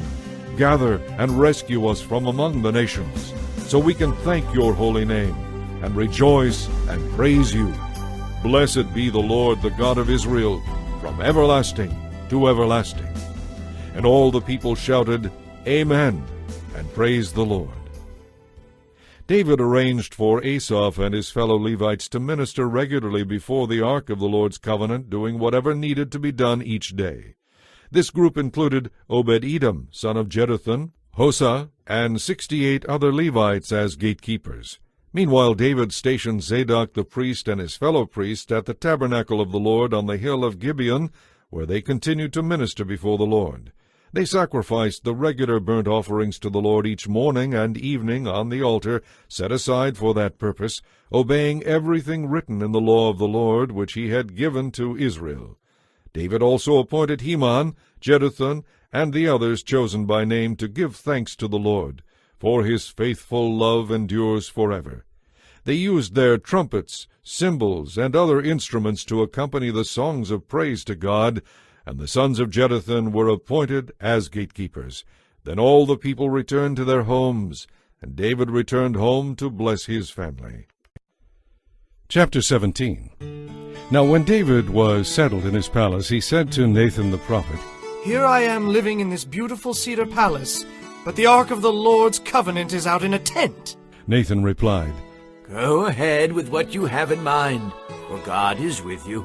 But that same night God said to Nathan, Go and tell my servant David, this is what the Lord says. You are not the one to build me a temple to live in. I have never lived in a temple from the day I brought the Israelites out of Egypt until now. My home has always been a tent, moving from one place to another. And I never once complained to Israel's leaders, the shepherds of my people. I have never asked them, Why haven't you built me a beautiful cedar temple? Now go and say to my servant David, This is what the Lord Almighty says. I chose you to lead my people Israel when you were just a shepherd boy tending your sheep out in the pasture. I have been with you wherever you have gone, and I have destroyed all your enemies. Now I will make your name famous throughout the earth. And I have provided a permanent homeland for my people Israel, a secure place where they will never be disturbed. It will be their own land, where wicked nations won't oppress them as they did in the past, from the time I appointed judges to rule my people. And I will subdue all your enemies. And now I declare that the Lord will build a house for you, a dynasty of kings. For when you die, I will raise up one of your sons, and I will make his kingdom strong. He is the one who will build a house, a temple for me. And I will establish his throne forever. I will be his father, and he will be my son. I will not take my unfailing love from him as I took it from Saul, who ruled before you. I will establish him over my dynasty, and my kingdom for all time, and his throne will be secure forever. So Nathan went back to David and told him everything the Lord had said. Then King David went in and sat before the Lord and prayed, Who am I, O Lord God, and what is my family that you have brought me this far? And now, O God, in addition to everything else, you speak of giving me a lasting dynasty. You speak as though I were someone very great, O Lord God. What more can I say about the way you have honored me? You know what I am really like. For my sake, O Lord, and according to your will, you have done all these great things and have made them known. O Lord, there is no one like you. There is no other God. We have never even heard of another God like you. What other nation on earth is like Israel? What other nation, O God, have you redeemed from slavery to be your own people? You made a great name for yourself when you rescued your people from Egypt. You performed awesome miracles and drove out the nations that stood in their way. You chose Israel to be your people forever, and you, O Lord, have become their God. And now, O Lord, do as you have promised concerning me and my family. May it be a promise that will last forever. And may your name be established and honored forever, so that all the world will say, The Lord Almighty is God over Israel. And may the dynasty of your servant David be established in your presence. Oh my God, I have been bold enough to pray this prayer because you have revealed that you will build a house for me, an eternal dynasty. For you are God, O Lord, and you have promised these good things to me, your servant. And now it has pleased you to bless me and my family, so that our dynasty will continue forever before you. For when you grant a blessing, O Lord, it is an eternal blessing. Chapter 18. After this David subdued and humbled the Philistines by conquering Gath and its surrounding towns. David also conquered the land of Moab, and the Moabites became David's subjects and brought him tribute money. Then David destroyed the forces of King Hadadezer of Zobah as far as Hamath, when Hadadezer marched out to strengthen his control along the Euphrates River. David captured 1,000 chariots, 7,000 charioteers, and 20,000 foot soldiers. Then he crippled all but 100 of the chariot horses. When Arameans from Damascus arrived to help Hadadezer, David killed 22,000 of them. Then he placed several army garrisons in Damascus, the Aramean capital, and the Arameans became David's subjects and brought him tribute money. So the Lord gave David victory wherever he went. David brought the gold shields of Hadadezer's officers to Jerusalem, along with a large amount of bronze from Hadadezer's cities of Tebah and Kun. Later Solomon melted the bronze and used it for the temple. He molded it into the bronze sea, the pillars, and the various bronze utensils used at the temple. When King Toi of Hamath heard that David had destroyed the army of King Hadadezer of Zobah, he sent his son Joram to congratulate David on his success. Hadadezer and Toi had long been enemies, and there had been many wars between them. Joram presented David with many gifts of gold, silver, and bronze. King David dedicated all these gifts to the Lord, along with the silver and gold he had taken from the other nations he had subdued, Edom, Moab, Ammon, Philistia, and Amalek. Abishai, son of Zeruiah, destroyed 18,000 Edomites in the valley of Salt. He placed army garrisons throughout Edom, and all the Edomites became David's subjects. This was another example of how the Lord made David victorious wherever he went. David reigned over all Israel and was fair to everyone. Joab, son of Zeruiah, was commander of the army. Jehoshaphat, son of Ahilud, was the royal historian. Zadok, son of Ahitub, and Ahimelech, son of Abiathar, were the priests. Seraiah was the court secretary. Benaiah, son of Jehoiada, was captain of the king's bodyguard. David's sons served as the king's chief assistants. Chapter 19. Some time after this, King Nahash of the Ammonites died, and his son Hanun became king. David said, I am going to show complete loyalty to Hanun because his father Nahash was always completely loyal to me. So David sent ambassadors to express sympathy to Hanun about his father's death. But when David's ambassadors arrived in the land of Ammon, Hanun's advisers said to him, Do you really think these men are coming here to honor your father? No! David has sent them to spy out the land so that they can come in and conquer it. So Hanun seized David's ambassadors and shaved their beards, cut off their robes at the buttocks, and sent them back to David in shame. When David heard what had happened, he sent messengers to tell the men to stay at Jericho until their beards grew out, for they were very embarrassed by their appearance. Now the people of Ammon realized how seriously they had angered David, so Hanun and the Ammonites sent 38 tons of silver to hire chariots and troops from Aram-Naharaim, Aram-Maacah, and Zobah. They also hired 32,000 chariots and secured the support of the king of Maacah and his army. These forces camped at Medeba, where they were joined by the Ammonite troops that Hanun had recruited from his own towns. When David heard about this, he sent Joab and all his warriors to fight them. The Ammonite troops drew up their battle lines at the gate of the city, while the other kings positioned themselves to fight in the open fields. When Joab saw that he would have to fight on two fronts, he chose the best troops in his army. He placed them under his personal command and led them out to fight the Arameans in the fields. He left the rest of the army under the command of his brother Abishai, who was to attack the Ammonites. If the Arameans are too strong for me, then come over and help me. Joab told his brother. And if the Ammonites are too strong for you, I will help you. Be courageous. Let us fight bravely to save our people and the cities of our God. May the Lord's will be done. When Joab and his troops attacked, the Arameans began to run away. And when the Ammonites saw the Arameans running, they ran from Abishai and retreated into the city. Then Joab returned to Jerusalem. The Arameans now realized that they were no match for Israel, so they summoned additional Aramean troops from the other side of the Euphrates River. These troops arrived under the command of Shobach, the commander of all Hadadezer's forces.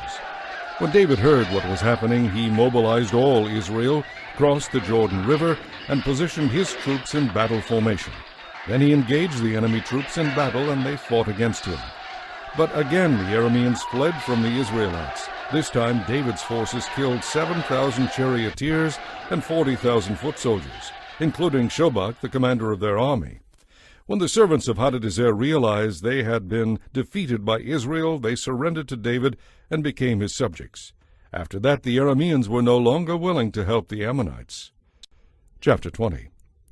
The following spring, the time of year when kings go to war, Joab led the Israelite army in successful attacks against the towns and villages of the Ammonites.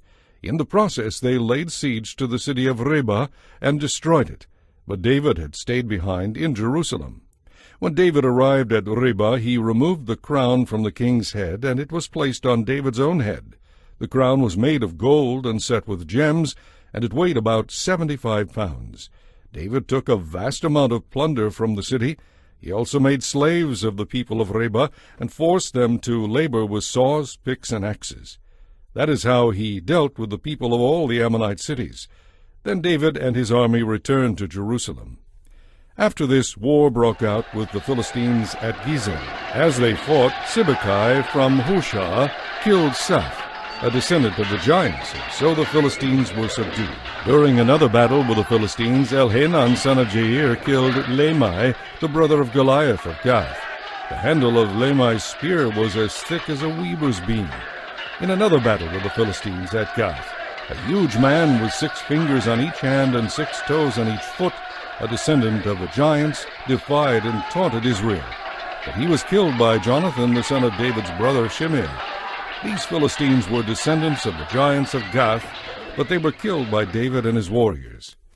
Chapter 21.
heaven and earth, with his sword drawn, stretched out over Jerusalem.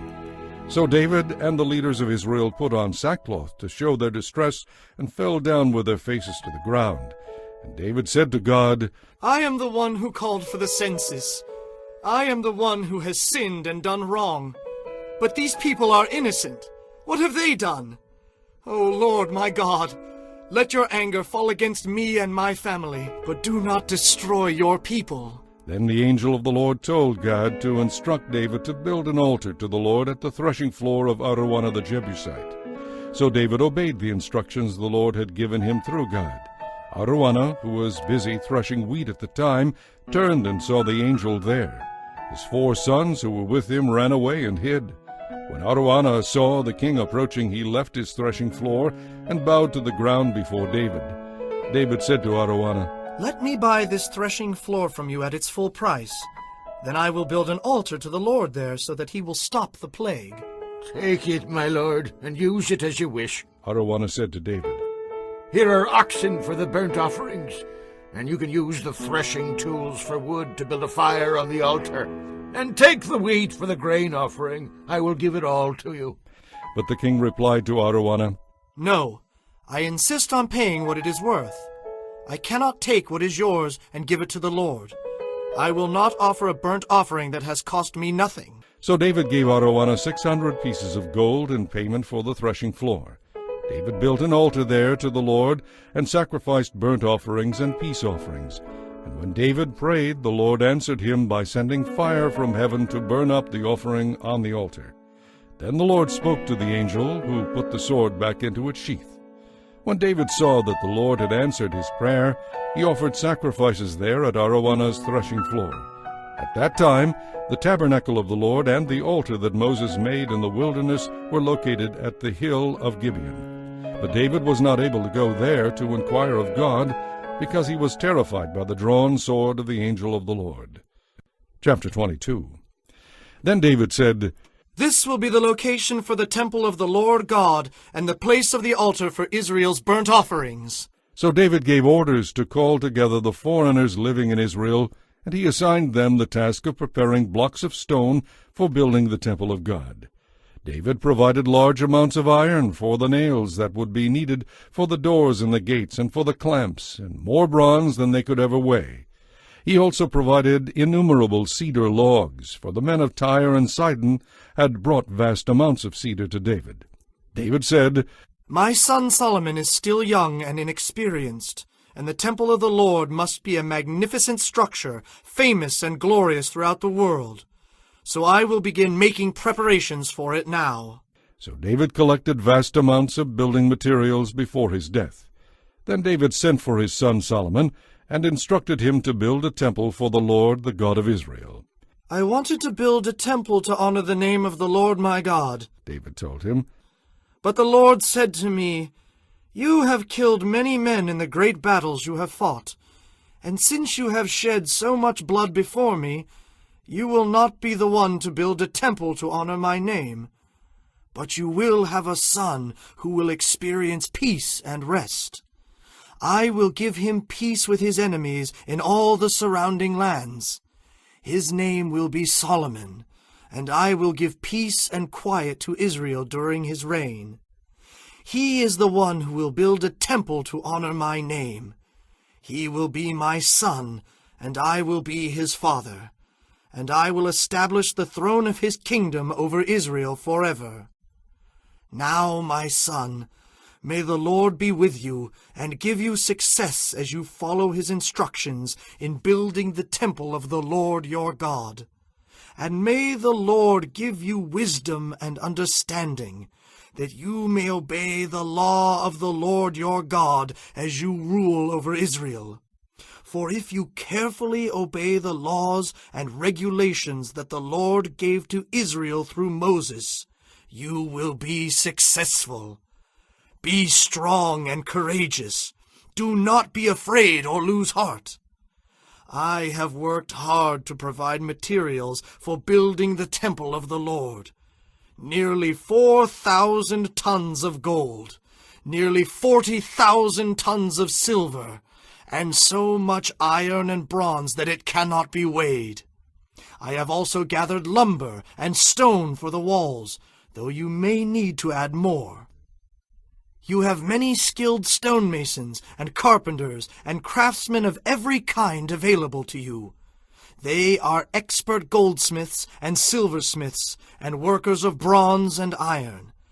Now begin the work, and may the Lord be with you." Then David ordered all the leaders of Israel to assist Solomon in this project. "The Lord your God is with you," He declared. "He has given you peace with the surrounding nations. He has handed them over to me, and they are now subject to the Lord and his people. Now seek the Lord your God with all your heart. Build the sanctuary of the Lord God, so that you can bring the ark of the Lord's covenant and the holy vessels of God into the temple built to honor the Lord's name." Chapter 23. When David was an old man, he appointed his son Solomon to be king over Israel. David summoned all the political leaders of Israel together with the priests and Levites for the coronation ceremony. All the Levites who were 30 years old or older were counted, and the total came to 38,000. Then David said, 24,000 of them will supervise the work at the temple of the Lord. 6,000 are to serve as officials and judges. 4,000 will work as gatekeepers, and another 4,000 will praise the Lord with the musical instruments I have made. Then David divided the Levites into divisions named after the clans descended from the 3 sons of Levi, Gershon, Kohath, and Merari. The Gershonite family units were defined by their lines of descent from Libni and Shimei, the sons of Gershon. 3 of the descendants of Libni were Jehiel, the family leader, Zetham, and Joel. These were the leaders of the family of Libni. 3 of the descendants of Shimei were Shelomoth, Haziel, and Haran. 4 other descendants of Shimei were Jahath, Ziza, Jeush, and Beriah. Jahath was the family leader, with Ziza was next. Jeush and Beriah were counted as a single family because neither had many sons. The descendants of Kohath included Amram, Ishar, Hebron, and Uzziel. The sons of Amram were Aaron and Moses. Aaron and his descendants were set apart to dedicate the most holy things, to offer sacrifices in the Lord's presence, to serve the Lord, and to pronounce blessings in his name forever. As for Moses, the man of God, his sons were included with the tribe of Levi. The sons of Moses were Gershom and Eleazar. The descendants of Gershom included Shebuel, the family leader. Eleazar had only one son, Rehabiah, the family leader. Rehabiah had numerous descendants. The descendants of Ishar included Shelomith, the family leader. The descendants of Hebron included Jeriah, the family leader, Amariah the second, Jehaziel the third, and Jekameam the fourth. The descendants of Uzziel included Micah, the family leader, and Ishiah the second. The descendants of Merari included Malai and Mushai. The sons of Malai were Eleazar and Kish. Eleazar died with no sons, only daughters. His daughters married their cousins, the sons of Kish. The 3 sons of Mushai were Malai, Eder, and Jeremoth. These were the descendants of Levi by clans, the leaders of their family groups, registered carefully by name. Each had to be 20 years old or older to qualify for service in the house of the Lord. For David said, "The Lord, the God of Israel, has given us peace, and he will always live in Jerusalem. Now the Levites will no longer need to carry the tabernacle and its utensils from place to place." It was according to David's final instructions that all the Levites 20 years old or older were registered for service. The work of the Levites was to assist the priests, the descendants of Aaron, as they served at the house of the Lord. They also took care of the courtyards and side rooms, helped perform the ceremonies of purification, and served in many other ways in the house of God. They were in charge of the sacred bread that was set out on the table, the choice flour for the grain offerings, the wafers made without yeast, the cakes cooked in olive oil, and the other mixed breads. They were also responsible to check all the weights and measures, and each morning and evening they stood before the Lord to sing songs of thanks and praise to him.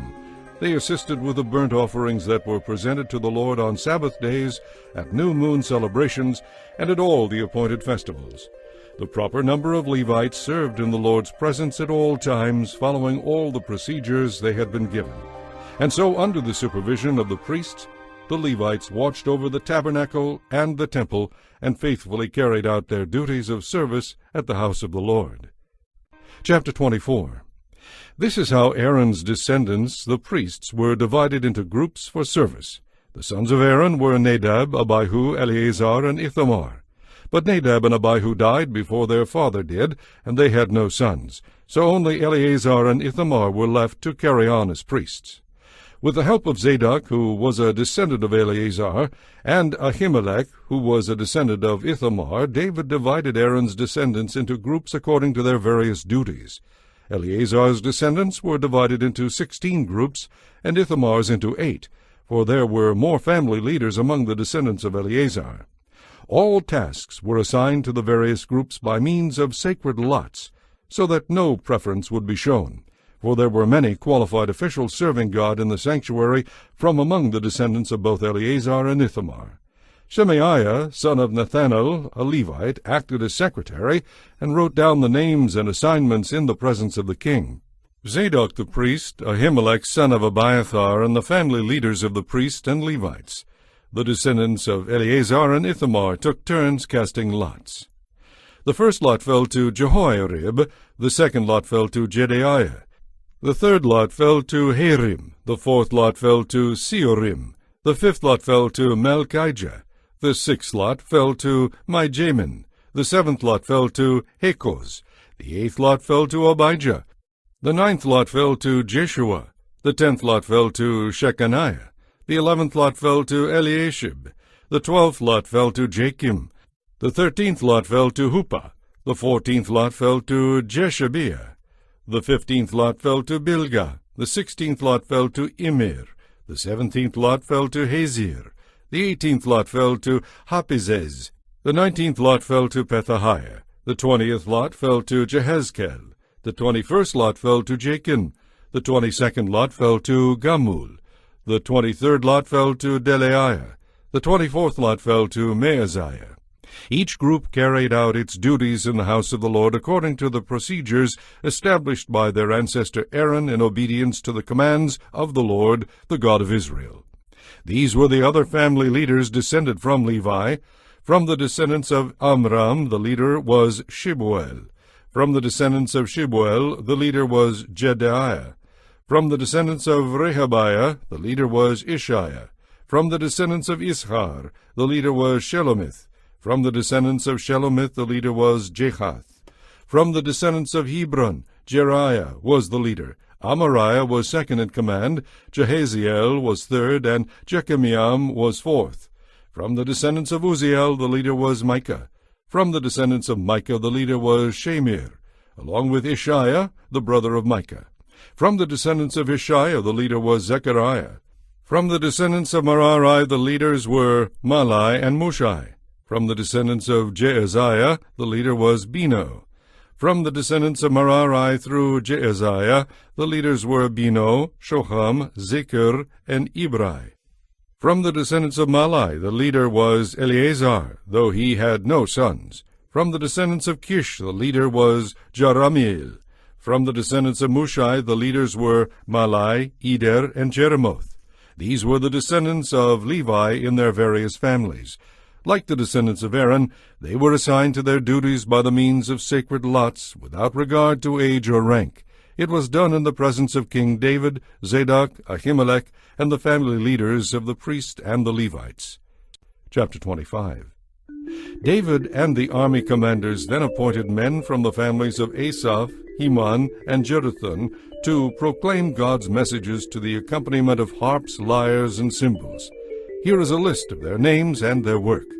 From the sons of Asaph, there were Zechir, Joseph, Nethaniah, and Azarela. They worked under the direction of their father Asaph, who proclaimed God's messages by the king's orders. Jeduthun had 6 sons, Gedaliah, Zirai, Jeshaiah, Shimei, Hashabiah, and Mattithiah. They worked under the direction of their father Jeduthun, who proclaimed God's messages to the accompaniment of the harp, offering thanks and praise to the Lord.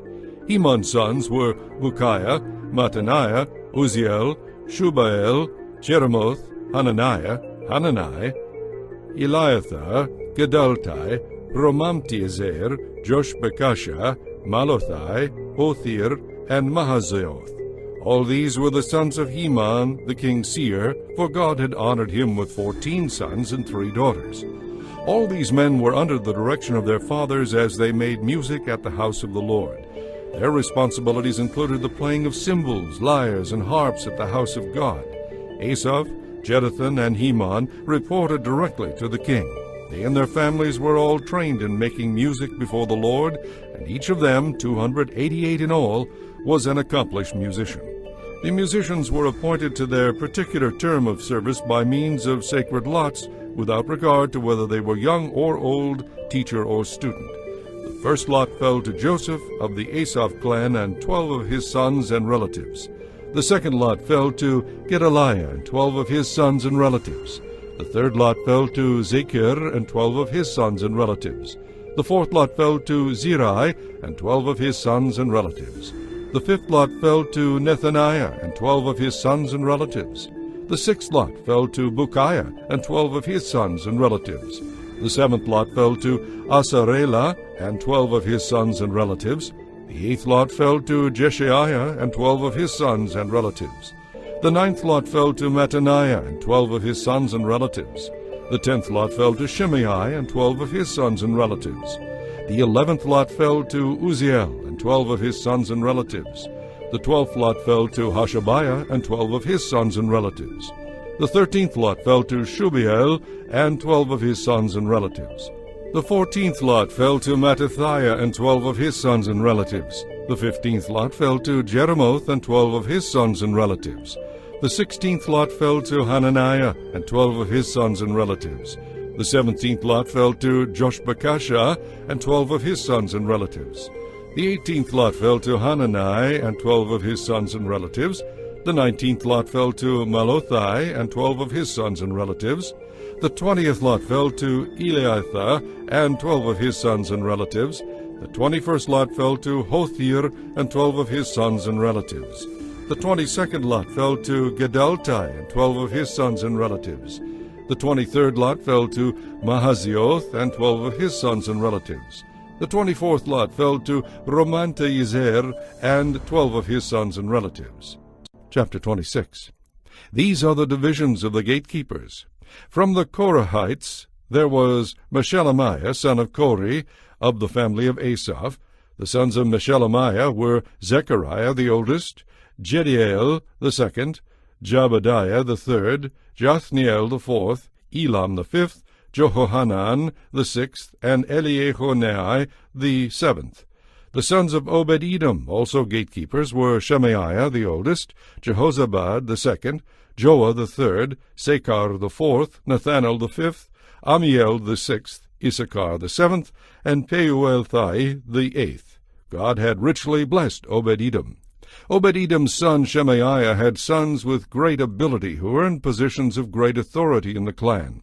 Their names were Othni, Raphael, Obed, and Elzabad. Their relatives Elihu and Shemachiah were also very capable men. All of these descendants of Obed-Edom, including their sons and grandsons, 62 of them in all, were very capable men, well qualified for their work. Meshelemiah's 18 sons and relatives were also very capable men. Hosa of the Merari clan appointed Shimri as the leader among his sons, though he was not the oldest. His other sons included Hilkiah the second, Tabaliah the third, and Zechariah the fourth. Hosa's sons and relatives who served as gatekeepers numbered 13 in all. These divisions of the gatekeepers were named for their family leaders, and like the other Levites they served at the house of the Lord. They were assigned by families for guard duty at the various gates, without regard to age or training, for it was all decided by means of sacred lots. The responsibility for the east gate went to Meshelemiah and his group. The north gate was assigned to his son Zechariah, a man of unusual wisdom. The south gate went to Obed-Edom, and his sons were put in charge of the storehouses. Shuppim and Hosa were assigned the west gate and the gateway leading up to the temple. Guard duties were divided evenly. 6 Levites were assigned each day to the east gate, 4 to the north gate, 4 to the south gate, and 2 to each of the storehouses. 6 were assigned each day to the west gate, 4 to the gateway leading up to the temple, and 2 to the courtyard. These were the divisions of the gatekeepers from the clans of Korah and Merari. Other Levites, led by Ahijah, were in charge of the treasuries of the house of God and the storerooms. From the family of Libni, in the clan of Gershon, Jehiel was the leader. The sons of Jehiel, Zetham and his brother Joel, were in charge of the treasuries of the house of the Lord. These are the leaders that descended from Amram, Izhar, Hebron, and Uzziel. From the clan of Amram, Shebuel was a descendant of Gershom, son of Moses. He was the chief officer of the treasuries. His relatives through Eleazar were Rehabiah, Jeshaiah, Joram, Zichri, and Shelomoth. Shelomoth and his relatives were in charge of the treasuries that held all the things dedicated to the Lord by King David, the family leaders, and the generals and captains and other officers of the army. These men had dedicated some of the plunder they had gained in battle to maintain the house of the Lord. Shelomoth and his relatives also cared for the items dedicated to the Lord by Samuel the seer, Saul son of Kish, Abner son of Ner, and Joab son of Zeruiah. All the other dedicated items were in their care too. From the clan of Izhar came Kenaniah. He and his sons were appointed to serve as public administrators and judges throughout Israel. From the clan of Hebron came Hashabiah. He and his relatives, 1,700 capable men, were put in charge of the Israelite lands west of the Jordan River. They were responsible for all matters related to the things of the Lord and the service of the king in that area. Also from the clan of Hebron came Jeriah, who was the leader of the Hebronites according to the genealogical records. In the 40th year of David's reign, a search was made in the records, and capable men from the clan of Hebron were found at Jazer in the land of Gilead. There were 2,700 capable men among the relatives of Jeriah. King David sent them to the east side of the Jordan River and put them in charge of the tribes of Reuben and Gad and the half-tribe of Manasseh. They were responsible for all matters related to the things of God and the service of the king. Chapter 27. This is the list of Israelite generals and captains and their officers who served the king by supervising the army divisions that were on duty each month of the year. Each division served for 1 month and had 24,000 troops. Jashobeam, son of Zabdiel, was commander of the 1st Division, which was on duty during the 1st month. There were 24,000 troops in his division. He was a descendant of Perez and was in charge of all the army officers for the 1st month. Dodai, a descendant of Ahoah, was commander of the 2nd Division, which was on duty during the 2nd month. There were 24,000 troops in his division, and Mikloth was his chief officer. Benaiah, son of Jehoiada, the priest, was commander of the 3rd Division, which was on duty during the 3rd month. There were 24,000 troops in his division. This was the Benaiah who commanded David's elite military group known as the 30. His son, Ammizabad, was his chief officer. Asahel, the brother of Joab, was commander of the 4th Division, which was on duty during the 4th month. There were 24,000 troops in his division. Asahel was succeeded by his son Zebediah. Shammah the Izrahite was commander of the 5th Division, which was on duty during the 5th month. There were 24,000 troops in his division. Ira, son of Ikish from Tekoa, was commander of the 6th Division, which was on duty during the 6th month. There were 24,000 troops in his division. Helez, a descendant of Ephraim from Pelon, was commander of the 7th Division, which was on duty during the 7th month. There were 24,000 troops in his division. Sibbecai, a descendant of Zerah from Hushah, was commander of the 8th Division, which was on duty during the 8th month. There were 24,000 troops in his division. Abiezer from Anathoth in the territory of Benjamin was commander of the 9th Division, which was on duty during the 9th month. There were 24,000 troops in his division. Maharai, a descendant of Zerah from Netophah, was commander of the 10th Division, which was on duty during the 10th month. There were 24,000 troops in his division. Benaiah from Pirathon in Ephraim was commander of the 11th Division, which was on duty during the 11th month. There were 24,000 troops in his division. Heled, a descendant of Othniel from Netophah, was commander of the 12th Division, which was on duty during the 12th month. There were 24,000 troops in his division. The following were the tribes of Israel and their leaders: Reuben, Eleazar son of Zichri; Simeon, Shephatiah son of Maacah; Levi, Hashabiah son of Kemuel; Aaron, the priests; Zadok; Judah, Elihu, a brother of David; Issachar, Omri son of Michael; Zebulun, Ishmaiah son of Obadiah; Naphtali, Jeremoth son of Azriel; Ephraim, Hoshea son of Azaziah; Manasseh, west; Joel son of Pedaiah; Manasseh, east; Edo son of Zechariah; Benjamin, Jaasiel son of Abner; Dan, Azarel son of Jeroham. These were the leaders of the tribes of Israel. When David took his census, he did not count those who were younger than 20 years of age, because the Lord had promised to make the Israelites as numerous as the stars in heaven. Joab began the census, but never finished it, because the anger of God broke out against Israel. The final total was never recorded in King David's official records. Asmaveth, son of Adiel, was in charge of the palace treasuries. Jonathan, son of Uzziah, was in charge of the regional treasuries throughout the towns, villages, and fortresses of Israel.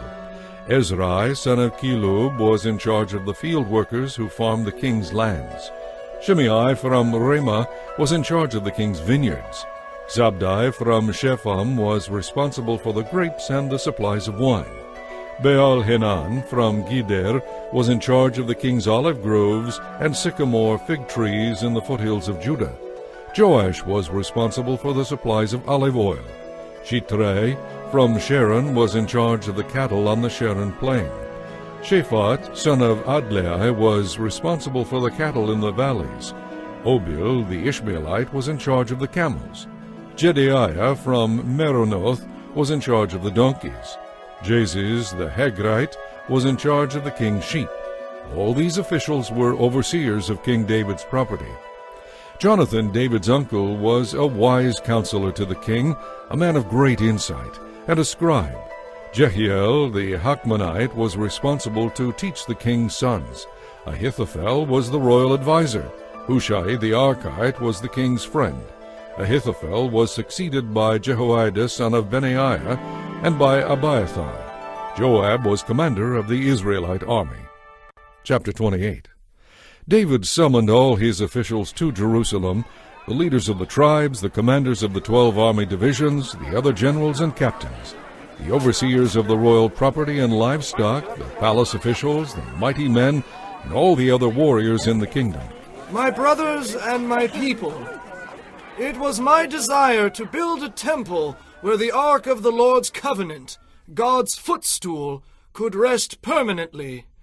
I made the necessary preparations for building it, but God said to me, "You must not build a temple to honor my name, for you are a warrior and have shed much blood.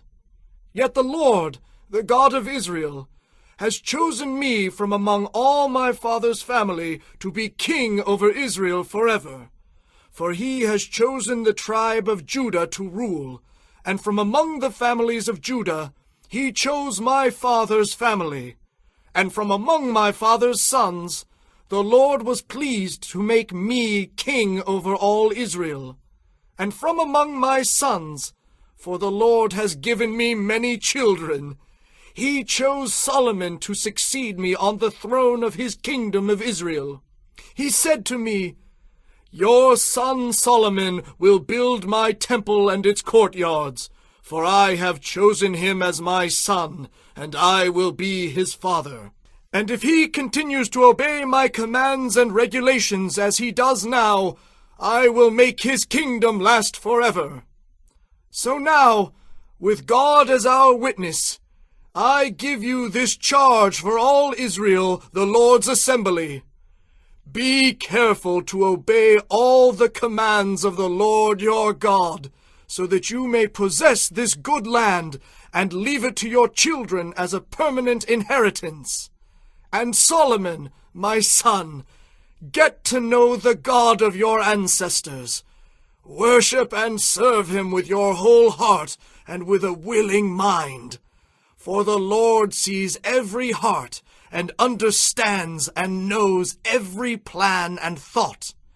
If you seek him, you will find him. But if you forsake him, he will reject you forever. So take this seriously. The Lord has chosen you to build a temple as his sanctuary. Be strong and do the work." Then David gave Solomon the plans for the temple and its surroundings, including the treasuries, the upstairs rooms, the inner rooms, and the inner sanctuary where the ark's cover, the place of atonement, would be kept.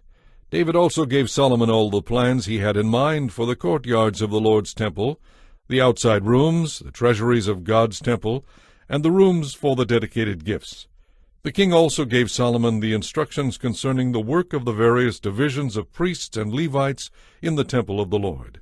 And he gave specifications for the items in the Lord's temple which were to be used for worship and sacrifice. David gave instructions regarding how much gold and silver should be used to make the necessary items. He told Solomon the amount of gold needed for the gold lampstands and lamps, and the amount of silver for the silver lampstands and lamps, depending on how each would be used. He designated the amount of gold for the table on which the bread of the presence would be placed, and the amount of silver for other tables. David also designated the amount of gold for the solid gold meat hooks used to handle the sacrificial meat and for the basins, pitchers, and dishes, as well as the amount of silver for every dish. Finally, he designated the amount of refined gold for the altar of incense and for the gold cherubim, whose wings were stretched out over the ark of the Lord's covenant. "Every part of this plan," David told Solomon, "was given to me in writing from the hand of the Lord." Then David continued, "Be strong and courageous and do the work. Don't be afraid or discouraged by the size of the task, for the Lord God, my God, is with you. He will not fail you or forsake you. He will see to it that all the work related to the temple of the Lord is finished correctly. The various divisions of priests and Levites will serve in the temple of God. Others with skills of every kind will volunteer, and the leaders and the entire nation are at your command." Chapter 29. Then King David turned to the entire assembly and said, "My son Solomon, whom God has chosen to be the next king of Israel, is still young and inexperienced. The work ahead of him is enormous, for the temple he will build is not just another building. It is for the Lord God himself. Using every resource at my command, I have gathered as much as I could for building the temple of my God. Now there is enough gold, silver, bronze, iron, and wood, as well as great quantities of onyx, other precious stones, costly jewels, and all kinds of fine stone and marble. And now, because of my devotion to the temple of my God, I am giving all of my own private treasures of gold and silver to help in the construction. This is in addition to the building materials I have already collected for his holy temple. I am donating more than 112 tons of gold from Ophir and over 262 tons of refined silver to be used for overlaying the walls of the buildings and for the other gold and silver work to be done by the craftsmen.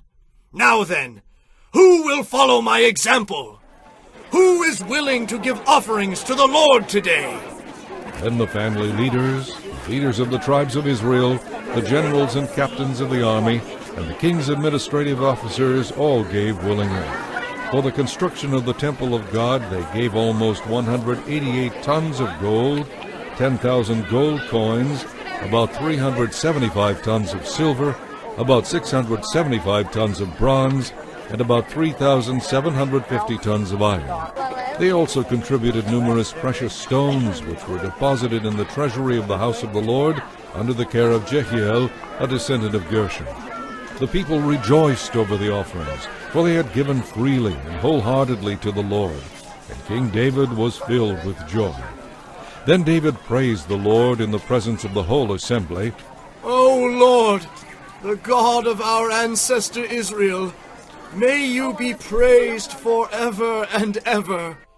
Yours, O Lord, is the greatness, the power, the glory, the victory, and the majesty. Everything in the heavens and on earth is yours, O Lord, and this is your kingdom. We adore you as the one who is over all things. Riches and honor come from you alone, for you rule over everything. Power and might are in your hand, and it is at your discretion that people are made great and given strength. Oh, our God, we thank you and praise your glorious name. But who am I, and who are my people, that we could give anything to you? Everything we have has come from you, and we give you only what you have already given us. We are here for only a moment, visitors and strangers in the land as our ancestors were before us. Our days on earth are like a shadow, gone so soon without a trace. O Lord our God, even these materials that we have gathered to build a temple to honor your holy name come from you. It all belongs to you. I know, my God, that you examine our hearts and rejoice when you find integrity there. You know I have done all this with good motives, and I have watched your people offer their gifts willingly and joyously. O Lord, the God of our ancestors Abraham, Isaac, and Israel, make your people always want to obey you. See to it that their love for you never changes. Give my son Solomon the wholehearted desire to obey all your commands, decrees, and principles, and to build this temple for which I have made all these preparations. Then David said to the whole assembly, Give praise to the Lord your God! And the entire assembly praised the Lord, the God of their ancestors, and they bowed low and knelt before the Lord and the king. The next day they brought 1,000 bulls, 1,000 rams, and 1,000 male lambs as burnt offerings to the Lord. They also brought drink offerings and many other sacrifices on behalf of Israel. They feasted and drank in the Lord's presence with great joy that day. And again they crowned David's son Solomon as their new king. They anointed him before the Lord as their leader, and they anointed Zadok as their priest. So Solomon took the throne of the Lord in place of his father David, and he prospered greatly, and all Israel obeyed him.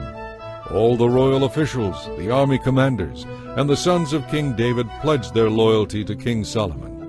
And the Lord exalted Solomon, so the entire nation of Israel stood in awe of him, and he gave Solomon even greater wealth and honor than his father. So David, son of Jesse, reigned over all Israel. He ruled Israel for 40 years in all, 7 years from Hebron, and 33 years from Jerusalem. He died at a ripe old age, having enjoyed long life, wealth, and honor. Then his son Solomon ruled in his place. All the events of King David's reign, from the beginning to end, are written in the record of Samuel the seer, the record of Nathan the prophet, and the record of Gad the seer. These accounts include the mighty deeds of his reign, and everything that happened to him and to Israel and to all the surrounding kingdoms.